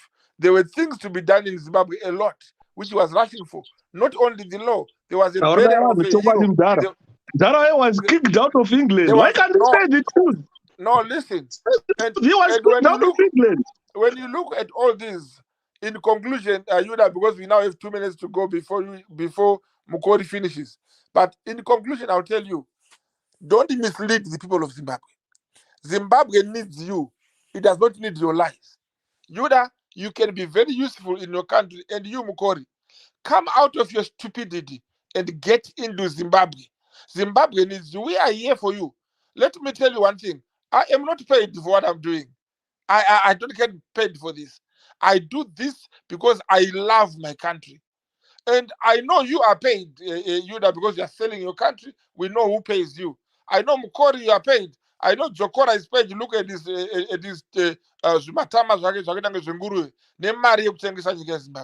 It's just we use our own salaries and we sacrifice kuti vana baba nana mai vari kumusha vagare zvakanaka, because ndo nyika yeZimbabwe yakarwirwa nevakoma nemadzibaba edu, vamwe vakaifira. So we cannot allow people vanongouya kuno kunze kwenyika vodzirwa nebuy one get one free, votanga kutengesa nyika yavo muchingoti Zimbabwe yaora. Zimbabwe yanaka, we are getting better now. And let me answer Dzokora Atiza. Number one, the gas has been discovered in Zimbabwe, and that's not a bluff, and that's not a ploy. And that gas is not going to be looted. It's going to be used for the benefit of Zimbabwe by Zimbabweans. And you will see how we will be developing economically, because Zimbabwe iri mawoko a good and capable leader, Comrade Mnangagwa. And the Lord is with us in this. He is in Zimbabwe. Tina mwari weZimbabwe, mwari wehondo, mwari werugare, ndiye watinaye munyika medu. Saka tinoshamisika nevanhu vanenge imi nhundira mutsime nyanya nongedza mai nechombo vanotuka nyika yavakazvarwa, nyika yechizvarwa yamunogara muchingoshoropodza pese pamavhura muromo. Ityai mwari vanhu ve, itya mwari mukori, itya mwari Yuda, ityai mwari Dzokora, because Zimbabwe is the only country you can call yours in the whole world. So in conclusion, Yuda, Mukori, Dzokora, and all Zimbabwe who are listening today, think twice. Vote Idi Mnangagwa. He is your choice for better development of Zimbabwe, for economical change, for the best life you can ever imagine. It will be in Zimbabwe.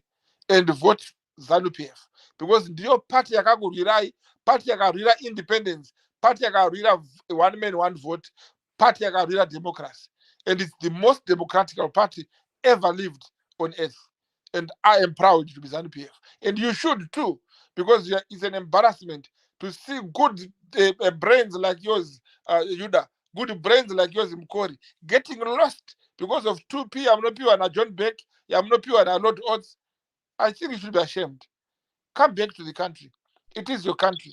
Sekatite round off. Let's live in our poverty. And Time these are my last words. ndakadaro. Lekatite round off. Ngoma muri kuita round off ere ndisandaita round off. No, independence round off. All right. Yeah. But before you round off, folks, I just wanted to ask Dr. Mavaza just before we get to the end here. There is a businessman from Zimbabwe who criticized Mnangagwa over the documentary, and I mean over the behavior that he exhibits in the documentary. I don't know. Did you see that businessman? Which one? There's so many people who were saying a lot of nonsense. Okay, so there was a businessman called Cartwright. Yeah, I remember that, where he said the president was too accessible. Yes, and he actually said, look, there are negatives to him being too accessible. He is the president is he's too involved. He pokes his head too much to investors, like a junior immigration officer. I mean, basa rinofanira kuita munhu wekuzimra ari paborder kana kukazungula kana sorry for saying it that way. You know, this is the kind of criticism that he got from this white businessman.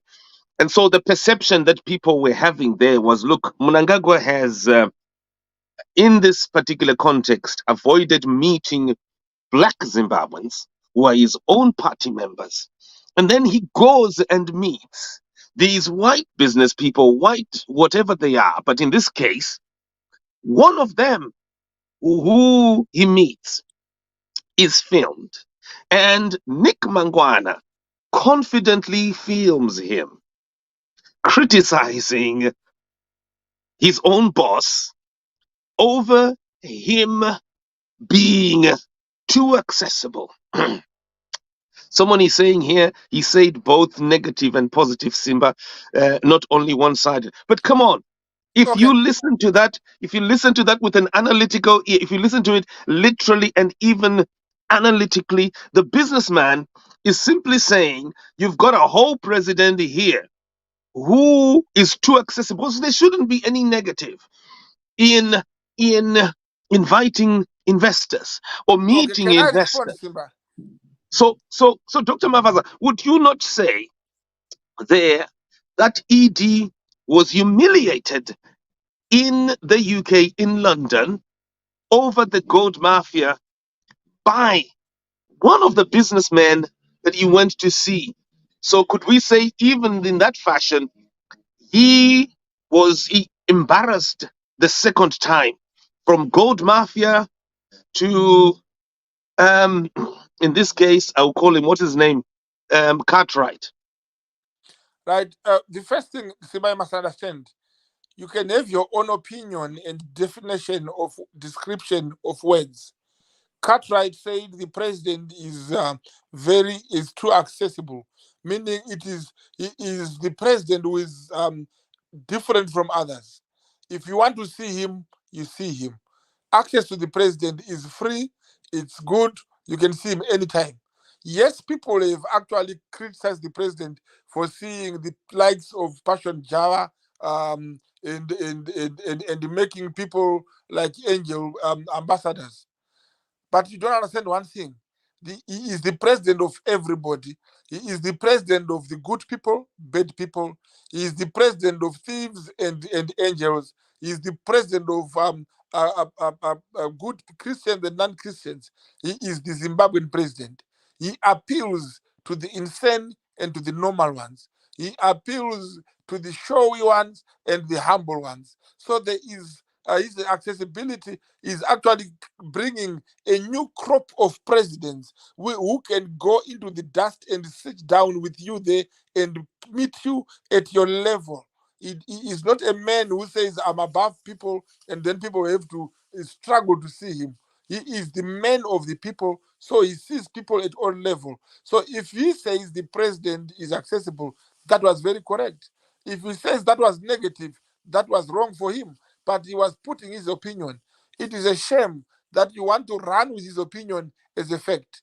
It was his opinion, and that was never a fact.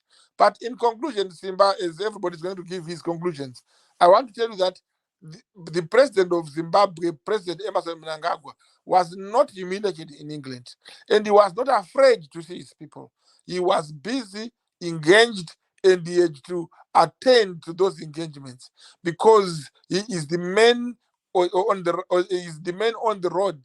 He hits the ground running, and he is the man with the results. He is after results. He realized the Zimbabweans are his people from his country. We can meet again. And let me tell you, when he did not attend the meeting was not closed. We were addressed briefly by the clusters. We had clusters, the business clusters who are Zimbabweans. They came and gave report of what they are doing and how we can help each other. And we had the clusters for land who even invited Zimbabweans in England to come and see the cluster for land and register for plots if you want to go home and start a business or farming or anything, or even register for mines if you want to start mines. The gold is ours. You are allowed to go and explore and dig it out if you can. Everybody's allowed. That's why people were there to be assured.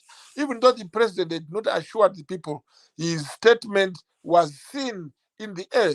The president's absence was not a blow. He was present in his absence, and we applaud him for that sort Hamurambotaura of nonsense wanting to see kamudhara. us. Hamurambotaura Okay. nonsense. Simba, So, hapana zvaari kutaura. Hapana And zvaari kutaura. uh, Hapana zvaari kutaura. just before you come in, Saida, here, a brief interruption. This is a breaking news interruption. So today, in the House of Lords, there are three individuals who are British citizens who are featuring in the documentary, who were briefly discussed and cited, and recommendations were made for the police and the National Crime Agency to investigate them. Would you like, gents, maybe as we end, for us to play that small bit so people can see it, watch it, and relate to it, because it is breaking news. This is a discussion just a few hours ago in the House of Lords. Yeah, but I was thinking probably allow Yuda and Mukori to finish their roundup, and in Okay, let conclusion, you play that. Yuda and Mukori. Maybe let's start with Wilbert Mukori and then Yuda. Maybe gents, do you think you can contract your statements 1 minute, and then we can just go into this video, because this video is the hottest part, I guess. Here, this is the documentary that Dr. Mavaza is criticizing. He's saying that it doesn't have evidence. Well, in rounding off, in fact, what I was going to say is that the corruption and mismanagement are big issues. As much as ZANU-PF would like to downplay them, those are real big issues. And also the issue of failing to hold free and fair and credible elections is a big issue. Zimbabwe is being watched now. Zimbabwe, the ZANU-PF government had hoped that it would be readmitted into the Commonwealth, particularly after the hype during towards the end of last year. That didn't happen. And during his visit, Mnangagwa it was confirmed that that is not going to happen until after the elections. And Mavaza is trying to tell us there that Zimbabwe was never only reapplied after the 2018 election. That is not true. Everybody knows the Commonwealth was a delegation was there as part of the observer team, with the intention of saying if the elections had been free, fair, and credible, they would have made the recommendation that Zimbabwe should be readmitted there and then. They didn't, because they didn't feel that the elections were free, fair, and credible.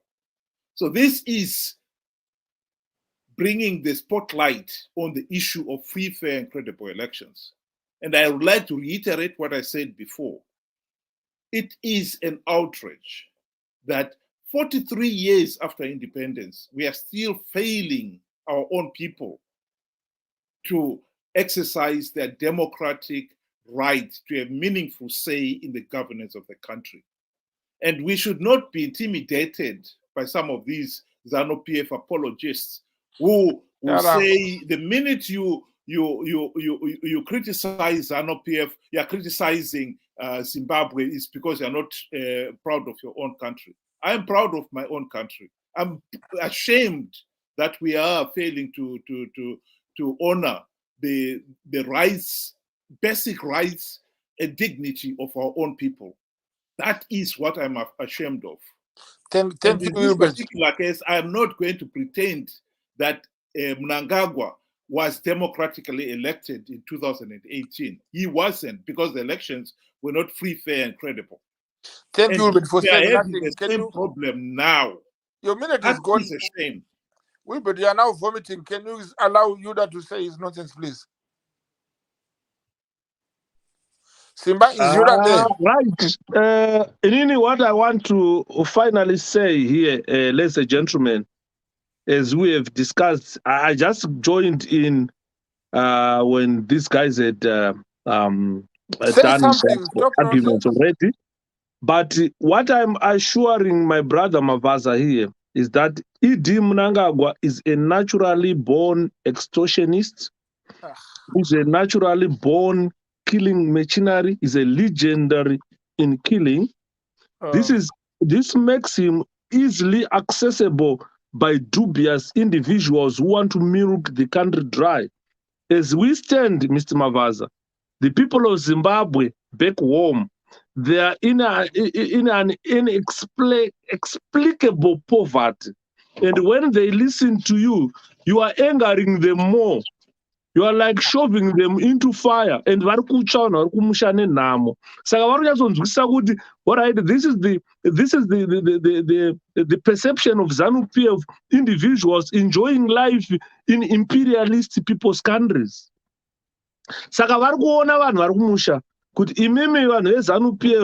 You have totally abandoned the people of Zimbabwe. Instead of addressing issues that can take them out of poverty, you are supporting Mnangagwa in the comfort of the imperialists. You are eating zvamunoda, munokwira motikari dzenyu muchidhiraivha muchienda kwamunoda, muchikwira zvitima mutata unoona ED. Vanhu vari kumusha, they can't afford that. Ukaona munhu ari kumusha atowana dollar nhasi kana atowana $50 kupera kwemwedzi, mugadhijeri kana mupurisa kana musoja anenge ashanda. The good part is you are coming and bragging about the poverty of people back home.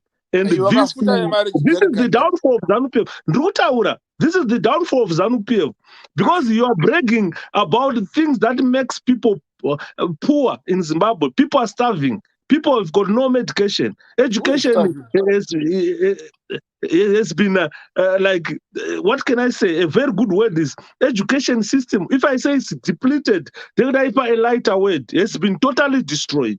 So the country has got no working health system, no education system. There is no nyika yaparara mundarama vhasa. Vanhu vari kumusha vaparara nenhamo. Saka vakanzwa muchibrega muri kunana UK kunoku without going back yourself, you can't go back there because you know you cannot copy with Zimbabwe. This is why you are in the United Kingdom. But there are people who are there. Ukada kuona mira mabvasa nditauri. Ona kuti vanhu vangani vauya nemacos visa, mapurisa, masoja, magadheri nemasiaiwo vari kutiza government iyoyo isiri kuvabhadhara vachiuya kuzotsvaranga kuno. That is an indication of where Zimbabwe poverty line has reached. Saka you cannot brag about a failure. Mnangagwa is a total failure. It's an experiment that failed. The army enforced him down people's throat, but it's an experiment that has failed. If I was a scientist, now consider other methods of trying to bring sanity to the country. So it's a failed project, Mnangagwa, a failed experiment. Saka Zimbabweans must do something about it. I think that opens the angle. Thank you very much, everybody, for saying nonsense. Zimbabwe is the best country we have, and Zimbabweans know that they are getting better. The economy is improving. And Simba, unfortunately, we can't comment on the time. I don't allow him to talk. He's wind up his time. Wind up your time, Dara. We cannot allow you to continue manipulating. We were listening. It's time. Your chief. Chief, let's hear from Chief Shoshe, please, and then we can go on to the video. Another liar again. We could still comment after the video. Thanks. After the House of Lords one. Okay, let's have the live from Shoshe. No. Yeah, Simba, I'm just coming to make my closing remarks here because I can't continue to listen to these lies from Dr. Mavaza.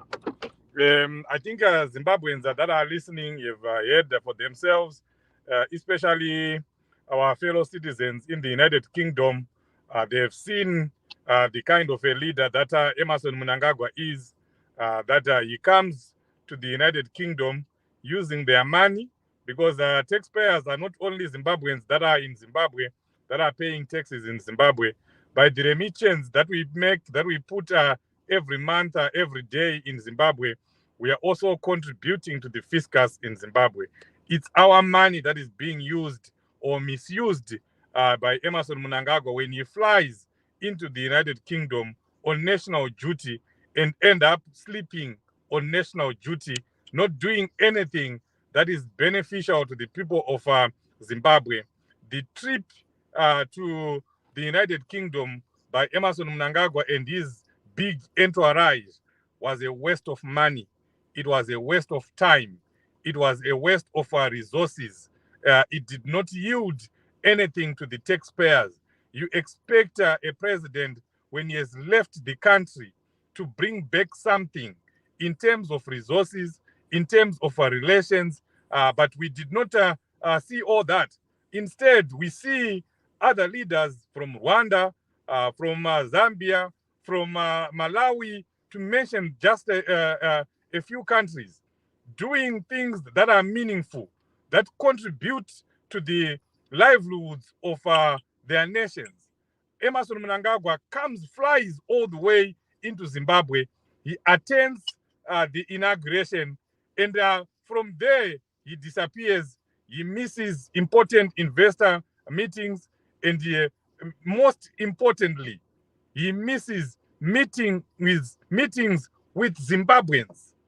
You are there as a Zimbabwean, not as a ZANU-PF official.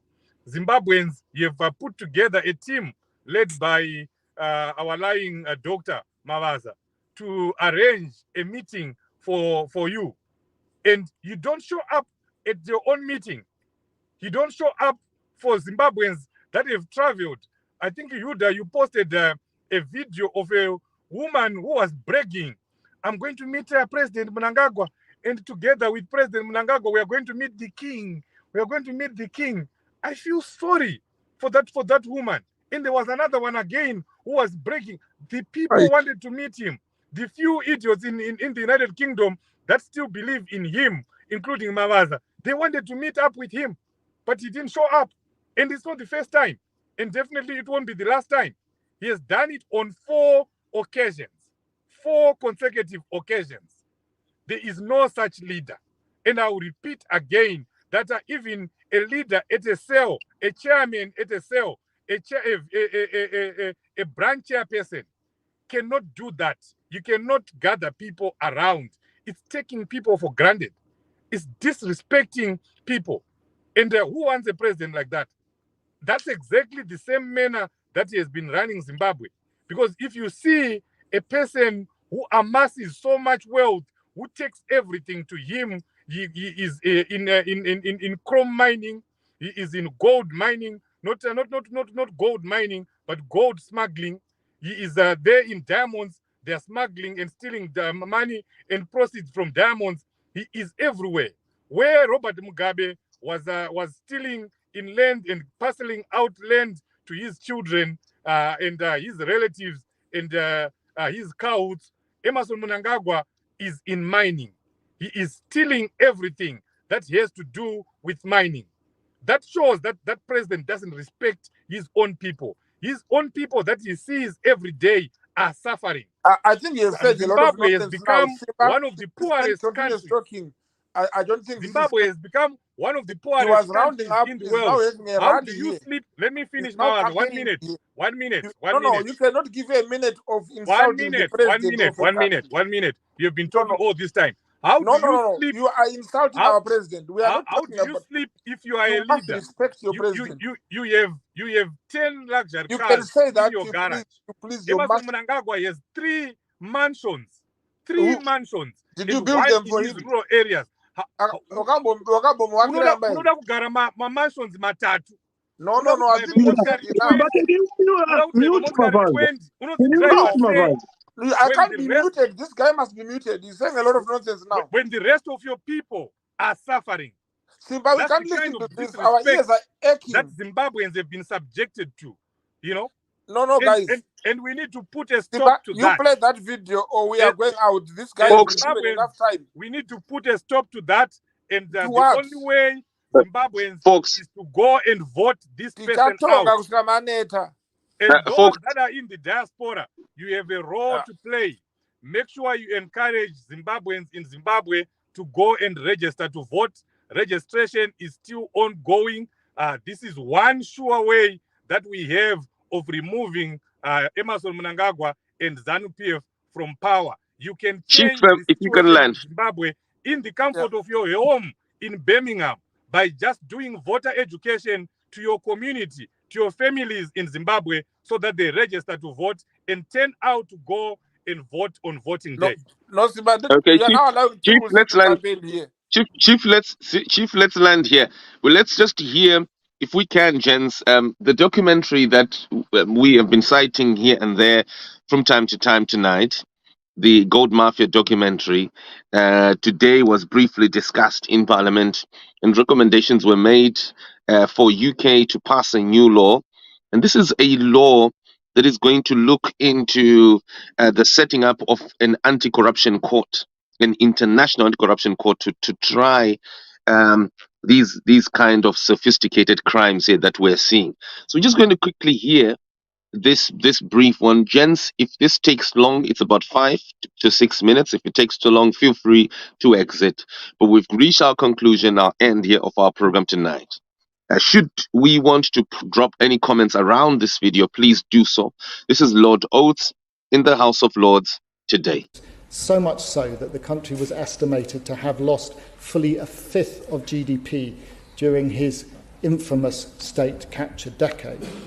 Across the border in Zimbabwe, the ZANU-PF regime is mired in corruption, which has robbed the Zimbabwe people of what should be a bright economic future. Instead of serving the people, regime leaders, aided by corrupt business people and a prosecutorial and judicial system entirely captured by the ruling party, loot the country at will. Just last week, opposition politician Jacob Ngaravuma was sentenced to 4 years imprisonment simply for calling for peaceful protests against corruption in July 2020. Few of these kleptocrats, of course, keep their ill-gotten gains at home. Billions of dollars of stolen assets are laundered in a number of countries, which include China, Hong Kong, Dubai, Singapore, Monaco, Switzerland, some states of the United States, UK overseas territories, and shamefully also London. Recently, an Al Jazeera document, Gold Mafia, secretly filmed Zimbabwe officials and business contacts conspiring to launder illicit funds. Those filmed included at least 3 British citizens, Ubud Angel, Ricky Doolan and Kamlesh Patney, who made clear on camera their willingness to act corruptly. Now, I know, of course, that the Minister will not be able to comment on those individual cases, but I hope that the National Crime Agency is investigating the activities of these individuals and others named in the documentary and the sources of their wealth, and that the authorities won't hesitate to freeze their funds while these investigations are being pursued. However, whilst British authorities can act on crimes committed under UK jurisdiction, there is no international mechanism to prosecute kleptocrats and to seize and return their illicit funds. This gaping vacuum can only be filled by establishing an international anti-corruption court that can hold corrupt leaders and their co-conspirators accountable. If some of the countries where laundered funds are held would join such a court, the stolen assets could be frozen and then, through orders of restitution, be repatriated to the countries from which they were stolen. And if the risk of those funds being misused, if returned to a corrupted state, are too high, they could be repurposed and repatriated only at a time when they would reach the real victims, the millions in need in those countries. The envisioned court would have jurisdiction over crimes committed by nationals of an IACC member state and crimes committed in the territory of an IACC member state. It would enforce existing national anti-corruption legislation and be a complementary new international counterpart to these laws against kleptocrats and their collaborators. The IACC would be a court of last instance, meaning it would have acquired jurisdiction only in cases in which the appropriate domestic authorities are unable or unwilling to investigate or prosecute the corruption. For the IACC to succeed, it would not be necessary for the countries governed by kleptocrats to join the court. It goes without saying that they would not. The IAC could be established by treaty and quickly become effective if it consisted initially of even a relatively small number of representative states, as long as they include some financial centres and other attractive destinations where kleptocrats frequently launder, hide and spend their stolen assets. In this way, the IACC would have the potential to prosecute, punish and recover illicit assets from kleptocrats who rule or are very powerful in the countries that might not initially join the court.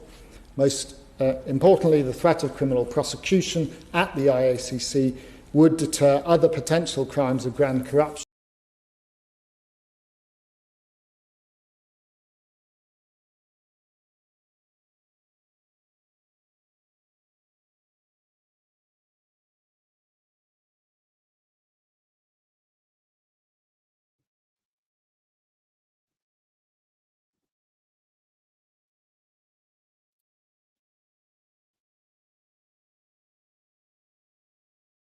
Are you there, Simba? Yes, sir. I don't know The There video, was a cut there. they're aware of it. Did you hear Hubert's name be mentioned? Yes. I don't know whether you're aware the video is stopped. Oh, I am aware. I'm not sure. Was that?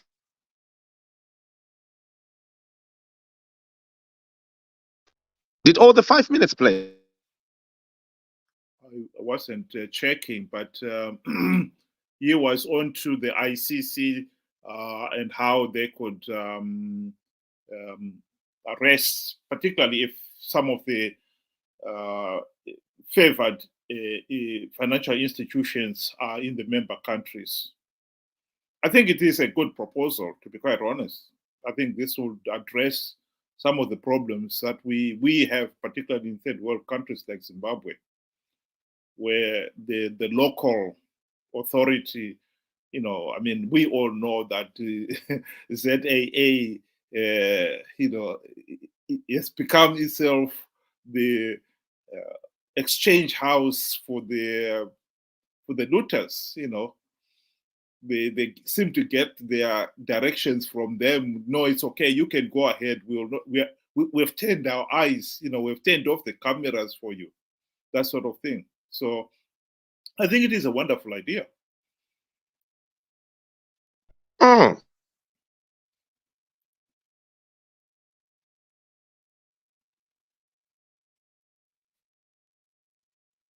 So basically, what this other doctor was saying that corruption crimes can be tried by the ICC.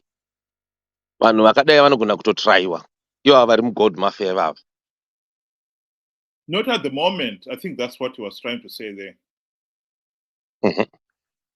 But if this treaty was established, even if at the beginning not many countries join it, but sufficient number of countries join it, particularly if those countries where some of the corrupt individuals spend their money or hide their money, they will be able then to step in and prosecute. No, but Wilbert, hold on. There is sufficient evidence inside the documentary, okay, to demonstrate that money has been stolen, both money and gold from Zimbabwe to Dubai. Yeah. And with this kind of evidence, all that prosecutors at the ICC need are complainants. Now, we're talking money being stolen from both Zimbabwe and South Africa. Yeah? And the current situation in these two countries is that it is the poorest who are suffering.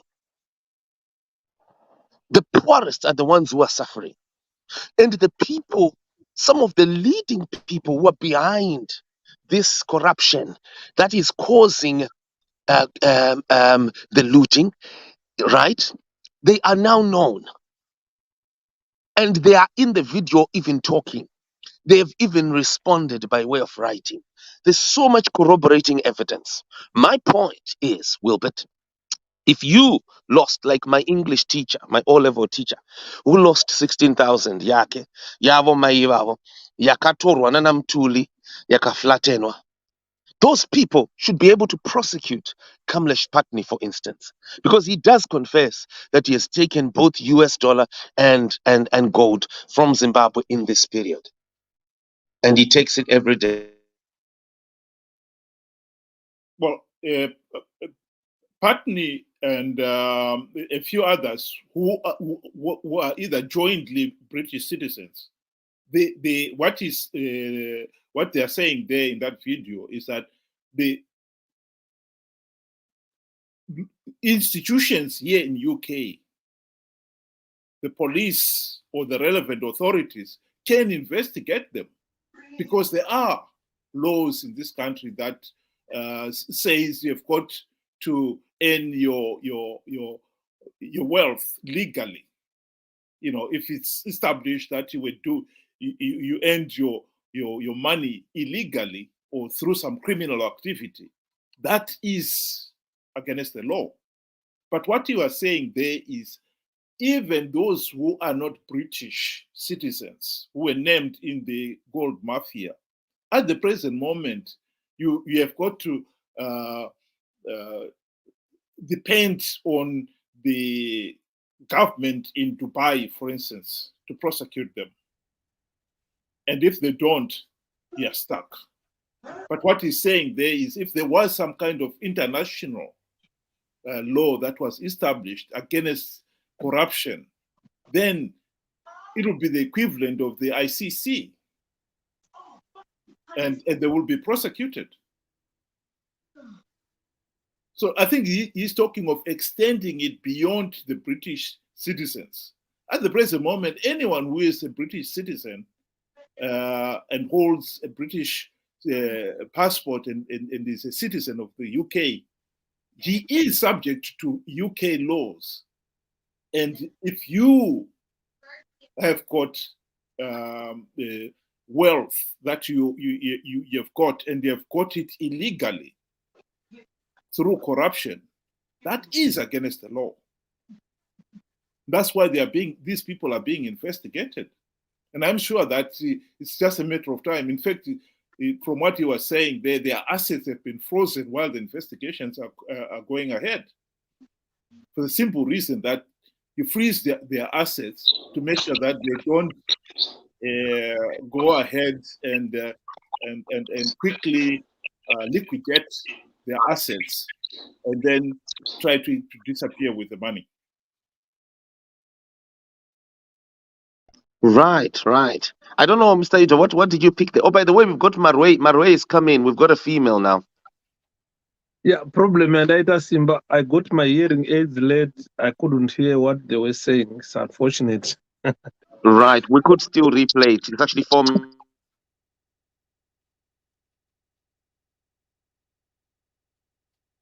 It's a 4-minute clip. Marwe, are you? I'm here. Mkoma, how are you doing? My I'm bored. Vanema Spectacles. I forgot your name. Pardon my French. You're my favorite leader. Sometimes when I can my goosebumps, I cannot even speak. So in I was so angry na Dr. Venue Amanga Mchitaura na Chitaura. I think debate must be compulsory in schools also, because when someone is explaining something, when someone is expurgating his point, you should not interject the person. Yet when you're interjecting the person, you're talking nonsense. You know, he's in the UK, arikudya 4 square meals every day, and akarwara nenda kuchipatara kune mishonga vane everything. Transport iriko hakuna mapotholes aivhinza yasi kugadzira marodhi kuZimbabwe, but wakagara kuUK kutaura kuti Zimbabwe zvinhu zviri right, EDR right. Saka iwewe kana EDR right kutsvage muUK wadi unoita udhokta wako kuZimbabwe. Moza atete, sorry. Hello. Ndakateerera. Mataura a very important, a very crucial point. Do you know vanhu vanga vari kuZimbabwe embassy vese vaive, all of them, most of them, they were former asylum seekers who were granted asylum in this country and became refugees and later became British citizens. Mavaza was their lawyer who was representing them. He was even writing stories about how bad Zimbabwe is, presenting to the Home Office. Because those stories, the Home Office and the British government, they take those stories and they come up with the policies against Zimbabwe. This is why you see now Zimbabwe has got certain people targeted for sanctions. It's because of the actions Zana Mavaza and those people you saw in the Zimbabwe embassy. So to Zimbabweans like Alex Zenda, who is writing nonsense here, he doesn't know that Mavaza contributed a lot to the issues of the targeted sanctions. With those people who were gathered in the Zimbabwe embassy, they contributed a lot to the targeted sanctions. But the government policies, they come from what stories they hear from asylum seekers. You understand? So most of those people who were gathered at Zimbabwe embassy, most of them were former asylum seekers who fled ZANU-PF brutality, killings, and so forth. Today, they go back to the Zimbabwe embassy awaiting the men they fled to be addressed with. So it doesn't change anything at the moment, because what policies were put by the British government, considering the stories which were told by ZANU-PF people who fled ZANU-PF, who are now gathering to hear someone from ZANU-PF addressing them, it doesn't change anything. They dented the country. So if honestly ZANU-PF Dayanga is serious about these people, I don't think they would entertain people like Mavaza and all those people who were gathered there. ZANU-PF will say, you are the worst enemies that Shepherd Yuda. Today ZANU-PF is considering Shepherd Yuda the worst enemy. Instead of those people who were in Zimbabwe embassy, who fled their ruling party, who told the British that they fled killings, they fled all sorts of evil from ZANU-PF. Those are the worst enemies of ZANU-PF. I think ZANU-PF must look back into whatever these people said, or they can, I don't know how they can do it. If they want to know the truth, they must talk to the Home Office. Tipewo mastorizi evanhu ivava vanzwa kuti vanhu havaiti chii vachimirwa namavhaza vachitaura kuti vakatiza. So Mavaza contributed a lot to the demise of Zimbabwe, and unfortunately these fools don't know. Mnangagwa doesn't know. They think Mavaza is an angel. My comment on what you said there would be that one of the problems we have in Zimbabwe is that we really haven't learned the democratic values. You know, when you are speaking, even if I don't agree with what you are saying, you still have got the right to be heard. You know, that is one of the fundamental democratic rights that you should have. We should have freedom of expression without fear. And in this particular case, the problem we have with our friends like Mavaza is that he feels that because he is speaking on behalf of ZANU-PF, he has the monopoly to the mic and the time. So if you had joined us, you'll find if you speak for 1 minute, to Mavaza, you've spoken for 10 minutes, and we'll start interrupting you. And it's part of their strategy. Unfortunately, it doesn't help with a meaningful political debate discourse, which is what we want. You know, so it's unfortunate that you'll be forced to play in this game where you start interrupting him all the time. You know, even to try to say to him, Mavaza, just give somebody else a chance to speak. And it is most unfortunate. I think this is one of the tragedies of having ZANU-PF, because once the system has been become normal, let's get up. Let's hear the Lords, folks, and then maybe we can debate around. I want to try and debate. I feel like maybe we've reached that crescendo of my passion. I think, folks, you remember I used to talk about international litigation at one time, and I seem persuaded that then ndokwatashika kumawere kwacho koko kwekuchirowa. Go ahead, Simba, play it. Wonderful, thank you. So much so that the country was estimated to have lost fully a fifth of GDP during his infamous state capture decade. Across the border in Zimbabwe, the ZANU-PF regime is mired in corruption, which has robbed the Zimbabwe people of what should be a bright economic future. Instead of serving the people, regime leaders, aided by corrupt business people and a prosecutorial and judicial system entirely captured by the ruling party, loot the country at will. Just last week, opposition politician Jacob Ngaravuma was sentenced to 4 years imprisonment simply for calling for peaceful protests against corruption in July 2020.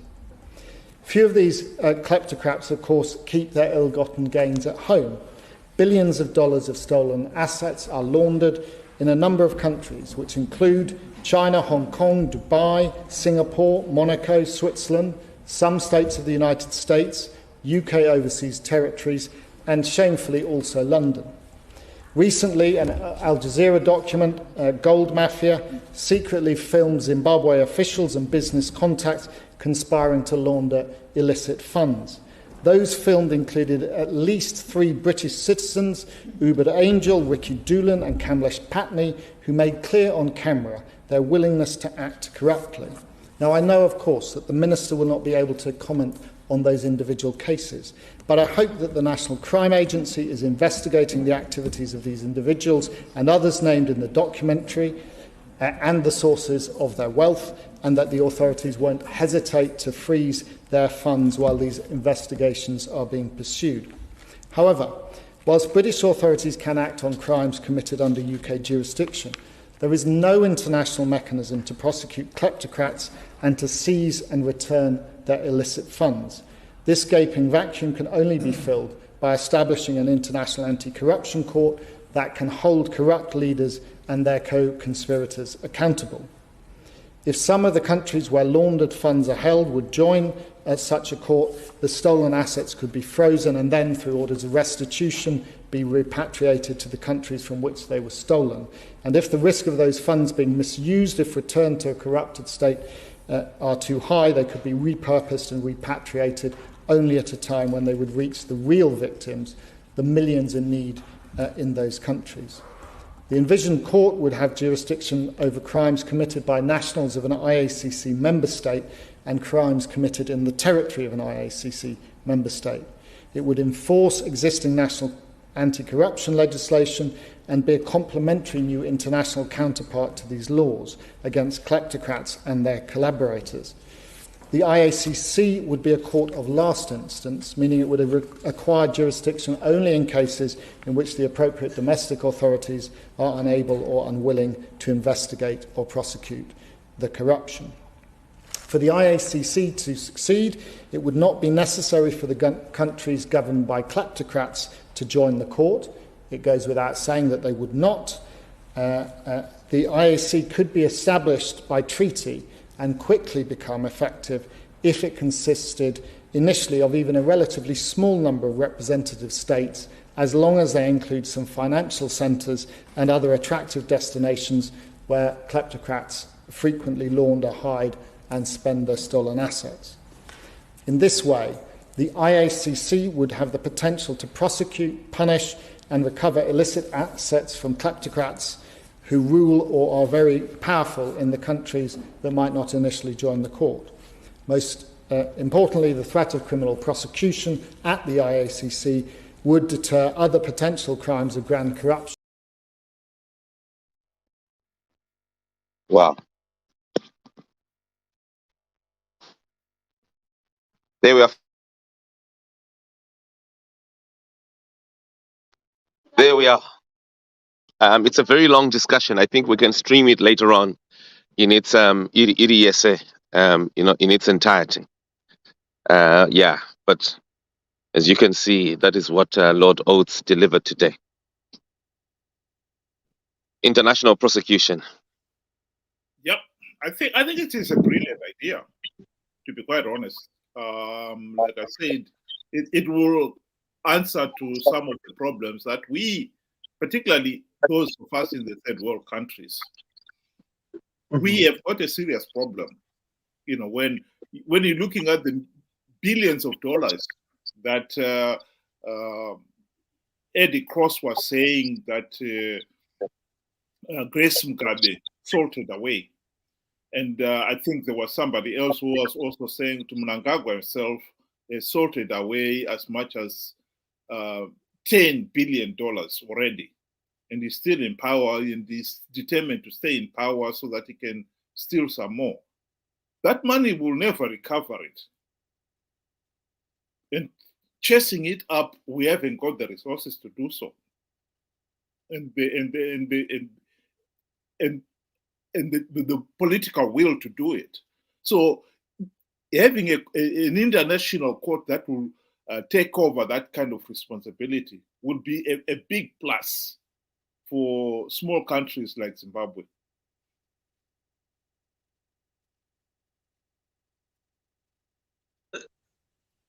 Can I say something? Yeah, go ahead, Shepherd. Right. Thanks, Nkoma Ulbet. We've got a country known as Nigeria, which was ruled by one of the worst dictators in Nigerian history. His name was known as Sani Abacha. Sani Abacha, he touched billions in 4 years. I think he stole about 4.5 billion in 5 years that he has been president of Nigeria. Unfortunately, the guy died before using the loot. And what happened is the next president who came in Nigeria, they sat down and agreed as Nigerian government to say, look, this guy has siphoned quite a lot of money in 5 years, about 4.3 billion. So what we need to do is we need to recover the money. So looking at this video that has been posted by Simba, it reminded me of that situation. In Nigeria, they formed what they call Nigeria Sovereign Investment Authority. In that authority, it allowed them to follow up all monies that were stashed by corrupt Nigerians, which were siphoned from Nigeria into Swiss banks. Some of the monies were kept in Jazz Channel Islands. Some of the monies were in European banks and so forth. I always warn ZANU-PF that the world is very small.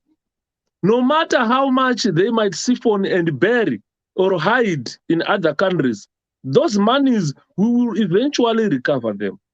What is required now is for the Zimbabweans to vote ZANU-PF out of power. Believe me, within a year of a new president and a new government, we will recover all these monies because their properties obviously will be frozen. This is exactly what happened to Sani Abacha. The monies which were in the United States, millions of dollars were frozen. The monies which were in Swiss bank, millions of them, billions were frozen. And those monies were repatriated back into an account which was being run by this Sovereign Investment Authority. The monies were channeled to develop poor areas. For instance, development of health, we can build new hospitals for every province. We can build roads for every province. The monies will be recovered and put into good use by an authority which will be appointed by a government. So what we need is these people of Zimbabwe to understand that they have got power. With the power that they have today is similar to what this video was telling us. Zimbabweans don't recognize that they've got power. Once they utilize the power in them to say, let's vote ZANU-PF out of power. If they want to try to rig and be violent, let's match them and vote them out of power. When ZANU-PF is gone, believe me, Nkoma Ulbet, those monies will be recovered. A very good example, you cannot launder money and hide it in China. Do you know in China, money laundering itself is a death sentence? So if we have got a new government that will approach the Chinese government to say, these monies were laundered, because we have got evidence from that Al Jazeera, we can show to the Chinese government, and those monies, they will be frozen and taken back to Zimbabwe. Same applies to Russia. This is why you see Putin and Mnangagwa, they are not in very good relationship. People don't see it. That is the current ZANU-PF of Mnangagwa is not in good books with the Putin. Because the Putin used to deal with the Zipra. He never dealt with the ZANU-PF. When Mnangagwa, they went to Putin, they dealt with Russia, very good Zipra. And Russia doesn't like ZANU-PF. Any monies that these people will siphon into Russia, we are bound to recover that money. We will recover it. No matter even if they build properties in Dubai, build properties wherever they will build. Those properties, we will freeze them and they will be sold. The money is taken back to develop Zimbabwe. This is why I always mention. I think, Shepard, on that one, we can argue until the cows come home. But the truth of the matter is we cannot be, if we want to be honest with ourselves, we cannot deny that in some of these African countries, you'll find you have a change of government. And instead of the new incoming government following up on what you were saying, trying to track down all the looted money and so forth, they'll be too busy looting themselves. Nigeria is one example where, in most cases, each new incoming government in Nigeria will promise to recover the money, but when they are in, they start looting themselves. So I think that is the problem that tends to have this problem in Africa. And I think what Lord Oates was proposing there would be a much better thing. And in this case here, he also addressed the issue of the incoming government being corrupt and saying, well, if the incoming government is not seen to be honest, the looted funds will be kept until there is a government that can be account for the money that is they are given back. So I think that is the positive thing. And I think to start saying each incoming government will fulfill their promises is right. On that one as well, Mkoma Ulbit, I looked into issues about Angola. Do you know in Angola, there was no change of government, there was no change of ruling political party in Angola. Angola, after the death of its president, Jose dos Santos, Angola has got a new president who is known as João Lourenço. That João Lourenço, he's from the ruling party. He's not from the opposition party. And Lourenço followed all the monies that Isabel, dos Santos' daughter, stuffed in Portugal, stuffed in Dubai, stuffed in other countries, Swiss banks. They frozen everything. And they she's now a pauper. She's someone without money. She was the richest woman in Africa, probably the richest woman in the world. But this can happen within ZANU-PF, that if people of Zimbabwe fail to remove ZANU-PF, but one leader from ZANU-PF who eventually becomes a president, and if he chooses not to be corrupt, to clean Zimbabwe, he will recover. He will recover all these monies. It's not about ZANU-PF being voted out of power. It's about change of system, change of government. Because if you look at the Angolan situation, there was no change of ruling party, but there was change of system. João Lourenço came with a different system. Today, Angola is the fastest developing country in SADC or in Africa. There is no country that is being built like Angola today. You understand what I mean? So what is the young lady the chance? Okay. I wanted him to learn. You put international court itipindire panyaya gold smuggling in Zimbabwe. I think that's the best idea, because I saw they were prancing up and down the street celebrating he's gonna get money from the Al Jazeera, because he knew the laws in the justice system in Zimbabwe is captured. So I'm just happy that some of the people who are not in Zimbabwe, maybe we can get some justice there, because these people were already celebrating. They were even writing kuma streets so what? You see, because the one what is that justice system in Zimbabwe win. Well, there I have to agree with you. In fact, one of the things about the corruption is, which is one of the reasons why the Mnangagwa's promise to stamp out corruption never worked, is because when you yourself are corrupt as well, those around you will know you are corrupt, and they will use that information to blackmail you. So for you to say, well, I'll stamp out corruption, when they can turn around and say, wait a minute, what about you? That immediately stops you doing anything. And in this particular case, that is exactly what some of them are doing. I think some of you are aware of is it Wicknell Jivayo, and there's been pictures on the social media showing his new Rolls Royce arriving in Zimbabwe. You know, and he doesn't even hide it. You know, he even posts about it. Corruption has become so rampant. Those who are corrupt, they know so much. They know that they cannot be touched. They become untouchable because the minute you try to squeeze them, they'll squeal, and it will get some of the big fish involved, and they know it. And that is their protection. That we have got two options here. The first option is to remove ZANU-PF completely, and a new government will come in, then start following the monies. Or the second option is we can have a sensible leader from ZANU-PF who can introduce a different system. Because the system that is there, it was set up by Mnangagwa. Even if Mugabe was president, ED was there setting up all this system. Wanachivayo, they started dealing with ED long time before Mugabe knew about it. And he is today sitting on 560 million, probably $500 million that he's supposed to get from ZESA. If he buys a car for £400,000, he doesn't feel it.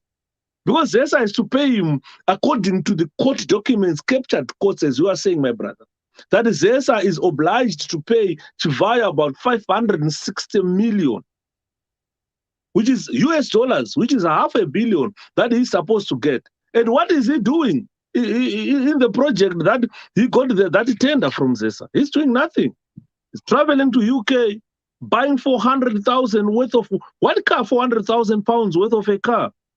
And he bought 4 of them, which is about 3 or so million pounds. We're not talking of dollars.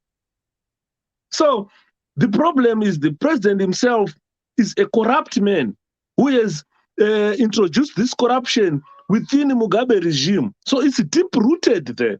What it only needs Zimbabwe is a sensible leader from ZANU-PF to introduce a different system, or a complete change of government. But what I assure you, my brother, I've read a lot of literature. I follow a lot of politics from different countries to see methods that can be implemented in Zimbabwe to make Zimbabwe work. I am assuring you today, keep my word that every money that these people store, we are, as Zimbabweans, going to recover those monies.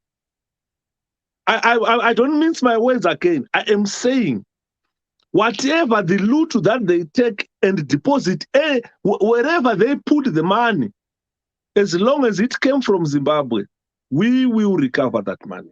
Even if they put it in Dubai. The world is very small. Mark my words, China does not want corruption. It's a death sentence in China. Russia does not like ZANU-PF. So we have got an advantage of recovering whatever loot they will put in the Asian countries or in the Eastern world. You understand? So the money is, to be honest, my brother, we will recover it. Mark my words. Keep this video. Shepard, I think that point is what you and me can say. Yes. But whether that will happen in real life, what I'm saying to you, in most cases, it has not happened. And I think Zimbabweans, we need to be honest with ourselves.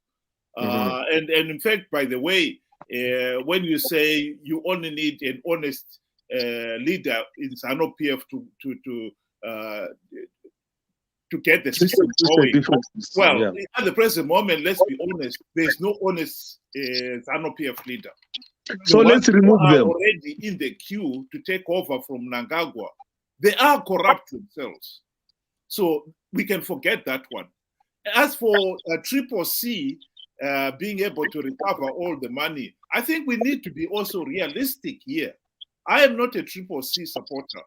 And I'll be honest with you that in this particular case, we should not forget that although the documentary talked about the gold smuggling,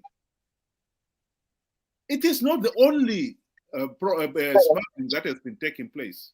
Diamonds were being smuggled during the GNU when the MDC guys were in power. So in this particular case, why didn't they stop it? They didn't. So we need to be realistic here. Can I chip in on that one? I think the issue of government of national unity, we all queried about it. The composition of the government, the ministries which were given to the opposition had no control. They had no control over that, to the extent that even Tendai Biti asked them, where is the diamond proceeds? And no one answered him. You remember, when Tendai was saying the coffers are empty, diamond proceeds are not coming into the treasury. So Mugabe and Emmerson Mnangagwa, they drafted a system where they made sure that it was just a ceremonial government where people would say, democracy has taken place in Zimbabwe. So I'll go back again to what I was saying, that ZANU-PF is on itself, it needs a sensible leader. Currently, I agree with you 100% that there is no one sensible in ZANU-PF at this juncture who can bring a different system like what we witnessed in Angola. So what we are saying is, if it is that way, let's mobilize the people of Zimbabwe to change a government. Because once you change a government, you put one Wasina. I think we are going into the GNU. Can I say something? My leader. Yeah, can I just make this point and then you come in? What I was trying to say, Shepard, before we leave that GNU, the important thing to understand there is that the GNU was meant primarily to implement the democratic reforms, which if it had been implemented, we would have had free, fair, and credible elections in 2013. That did not happen. That had nothing to do with what ministries the MDC controlled. So I think we should park that to one side and not keep on coming back to an issue which should have been addressed. Sorry, madam, can you come in now? Okay. So I think it's bad to judge Triple C already, but maybe they cannot do or maybe they can do. How can we conclude before we experiment? We experiment and then we conclude. And now you're talking about the GNU, that was MDC, and then that was the different leadership. And we had different, what do we call it? We had structures there. So now we don't have structures. So I think it's better to experiment first and then we judge. Because as for me, I believe in Triple C. And I'm a Triple C without a doubt. I don't want to lie to people that I'm this and I'm a Triple C without a doubt. But sometimes it's good to like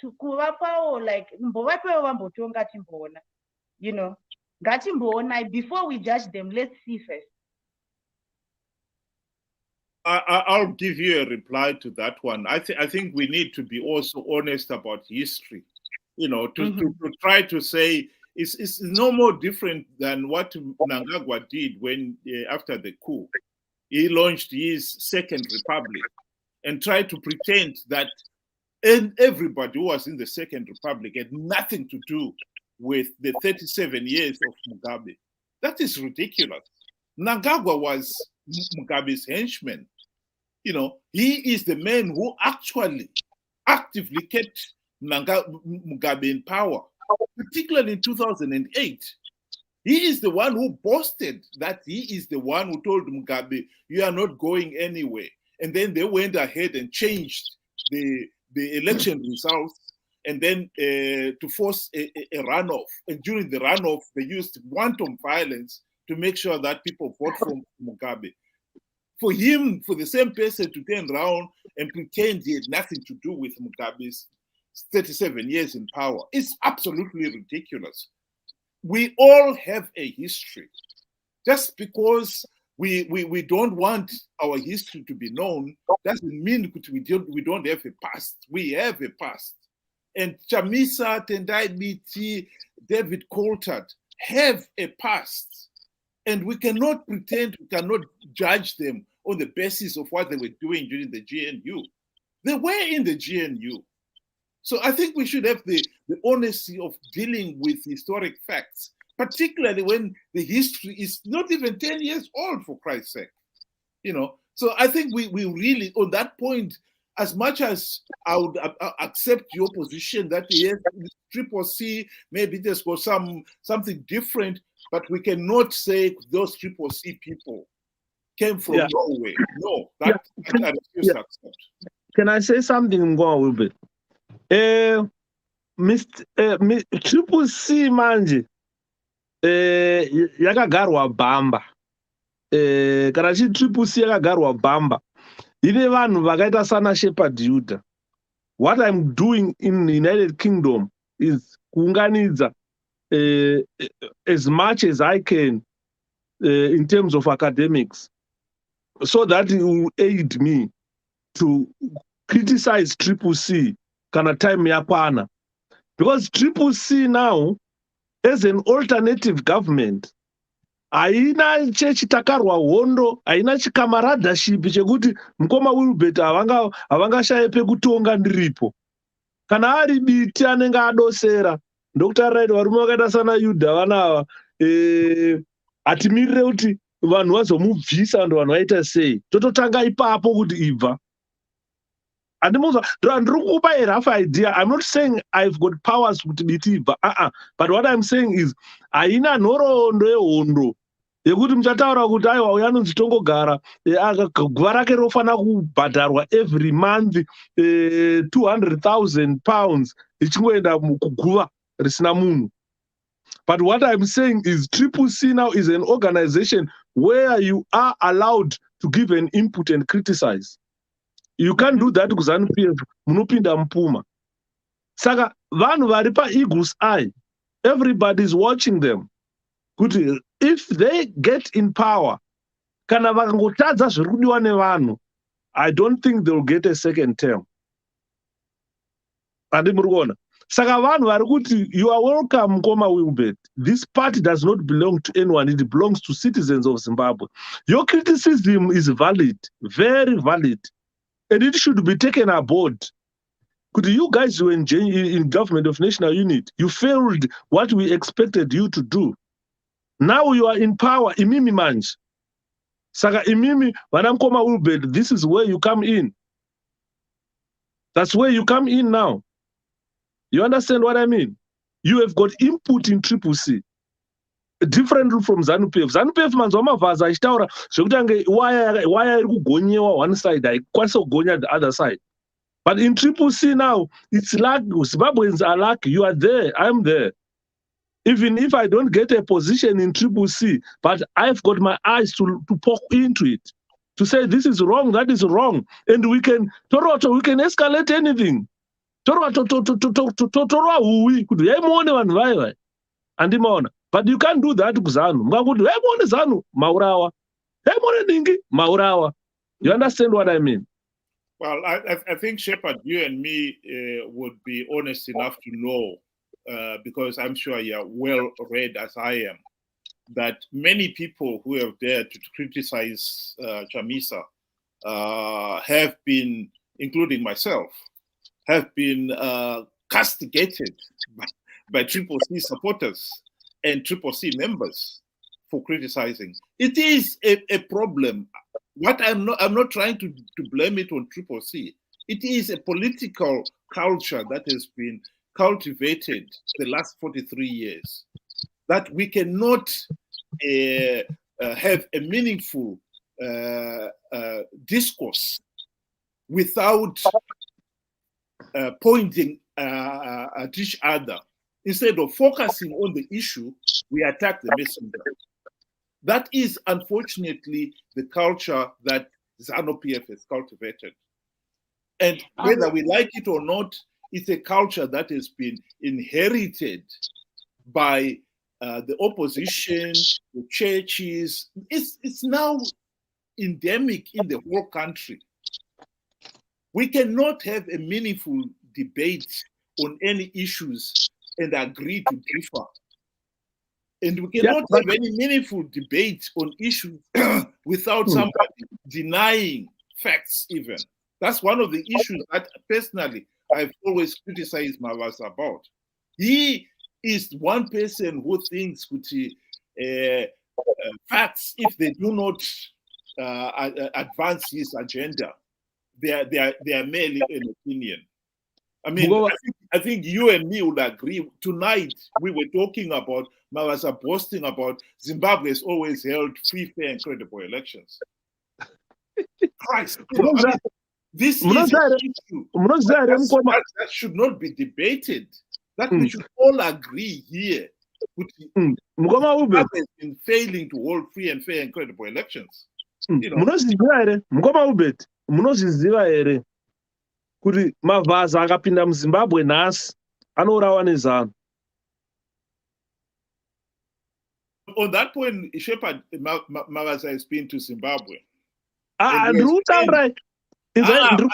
that point, let me answer you. I don't know him that well, but I know he has been in Zimbabwe. When did he last be in Zimbabwe? Well, I can't tell you when he was last there, but I know Kuti has been there frequently. Right. What I can also tell you is that one of the things about ZANU-PF is that some of them, they are here in UK, as you correctly pointed out. They may have come here and applied for asylum, and yet they are ZANU-PF operatives, CIOs, informers, etc., etc. That is one of the things about corruption, where it has become endemic to the point where, like I was saying to Simba on a separate issue the other day, that Zimbabweans have shown they will sell their own mother and be proud that they are the mother to sell. That is again another problem that has been brought in by ZANU-PF mentality, greed, and so forth. Because surely I should have regard for your welfare to the point where I'm saying, well, I should treat you well because I know if you were in a similar position, you would do the same thing to me.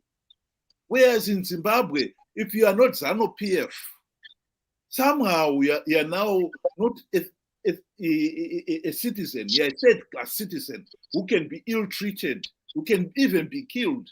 And with people like Mavasa, your death does not even count. He will tell you, what do you mean? People were killed. We saw people being shot. You know, on the 1st of August 2018, people were shot and they died and men were injured. And here is somebody who says, Mnangagwa has never killed anybody. That is one of the problems we have. We devalue the lives even of our own fellow citizens.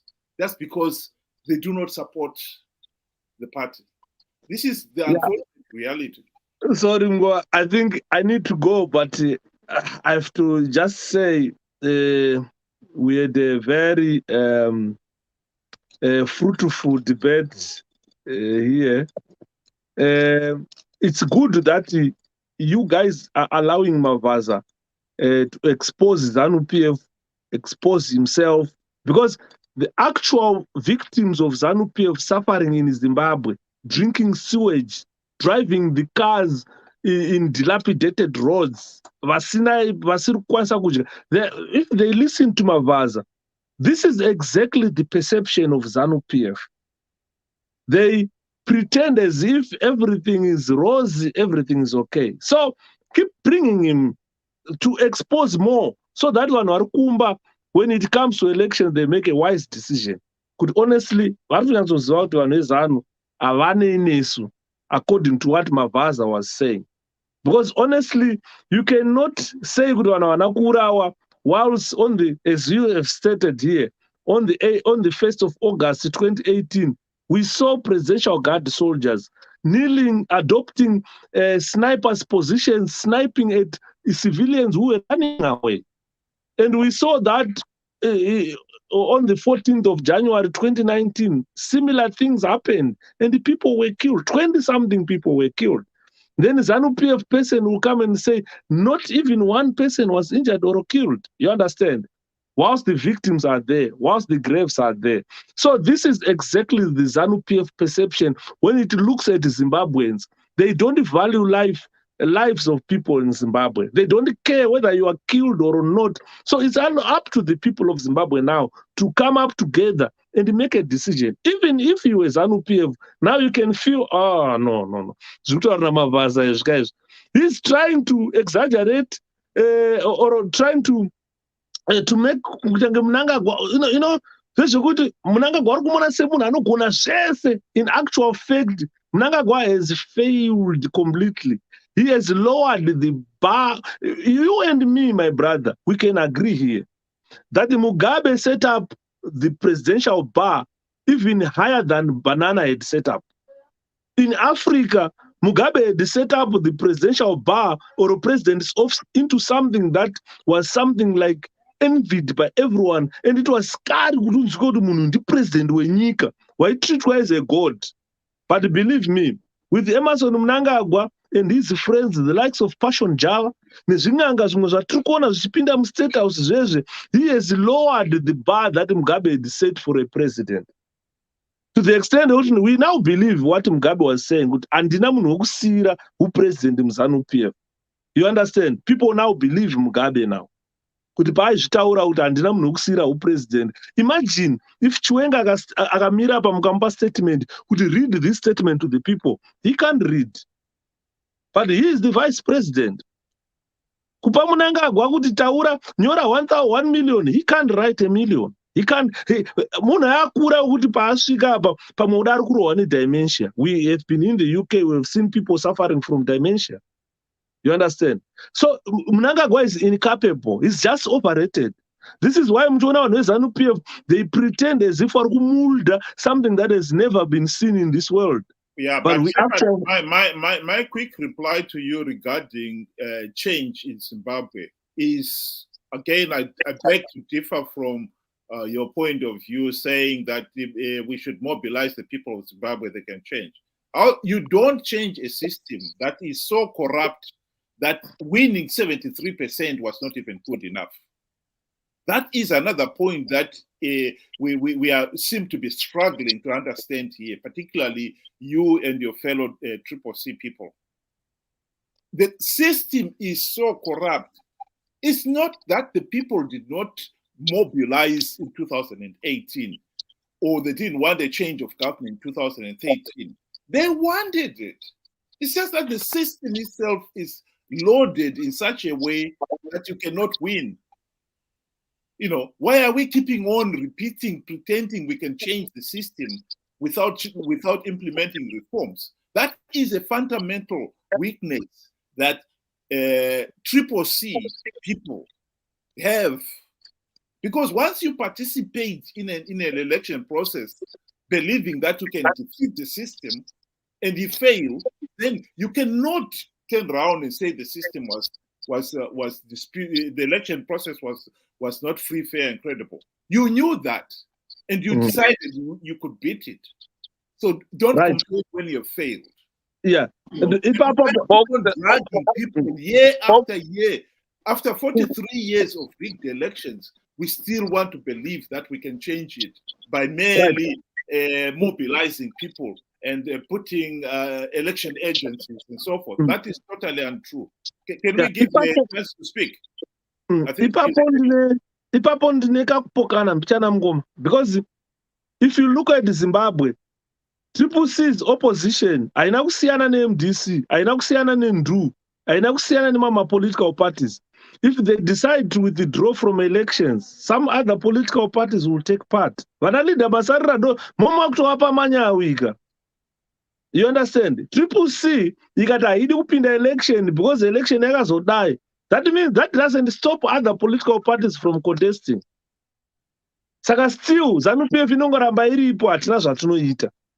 I think there, again, you're missing the point completely. Because in this particular case, one of the things that actually happened in 2013 was that SADC leaders themselves are the ones who told Wanatrangirai that he should not go into these elections without reforms.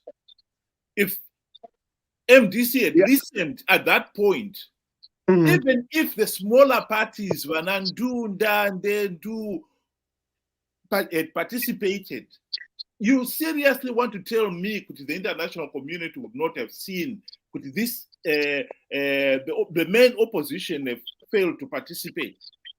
That is not true. That is no historic Dankiri. It doesn't matter. That doesn't stop ZANU-PF from forming a government. Could they can participate, no. But what you've got to remember that in 2008, ZANU-PF could have done the same thing.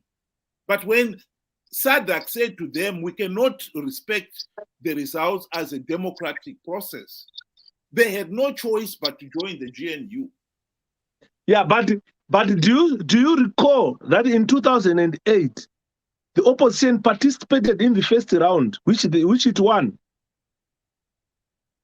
If SADC wanted to be free and fair, they should have installed the MDC government. But ZANU-PF went on to form a government. You understand? It changed nothing. No, they went on to form a government, but that government was not recognized. Yes, but the difference is. Yeah. The problem now is it never stopped them from ruling. No. But what we want is to stop them from ruling. No. You have got to understand. GNU is not a ZANU-PF government. It's a government of national unity. The fact that it was composed of ZANU-PF and MDC. Can we debate? Can we talk? Sorry. Can we talk this? Government of national unity is not the same thing why are we as a ZANU-PF government or an MDC government.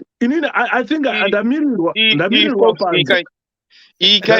don't know is it possible for us to convene. Hold on, please. Because for you to correct, you have to make a mistake. How can we correct before we made a mistake? So we saw the mistakes we did. Now we want to correct it. So I don't see the reason why we're still stuck in the 2008. This is 2023. We need the new strategies. We don't need to talk about the past. Folks, you know what? Thank you very much for tonight. I know we all want to continue talking. Could we reschedule tomorrow? Dr. Mavaza will be back here. Let's have a whole 1 hour full packed, same time, 8 p.m. Please, if that man is here, give me the link.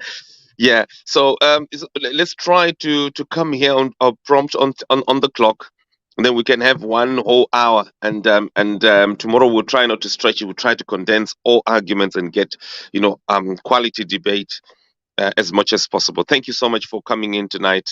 Thank you, guest. We shall be shutting now. Thank you so much. We're gonna be.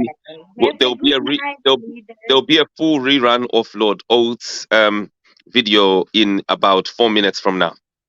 Okay. Thank you. So maybe just wait for that as it loads, as that stream of the House of Lords brief delivery regarding Hubert Anjo, Ricky Doolan, and Kamlesh Patni shortly. Thank you, folks. Good evening.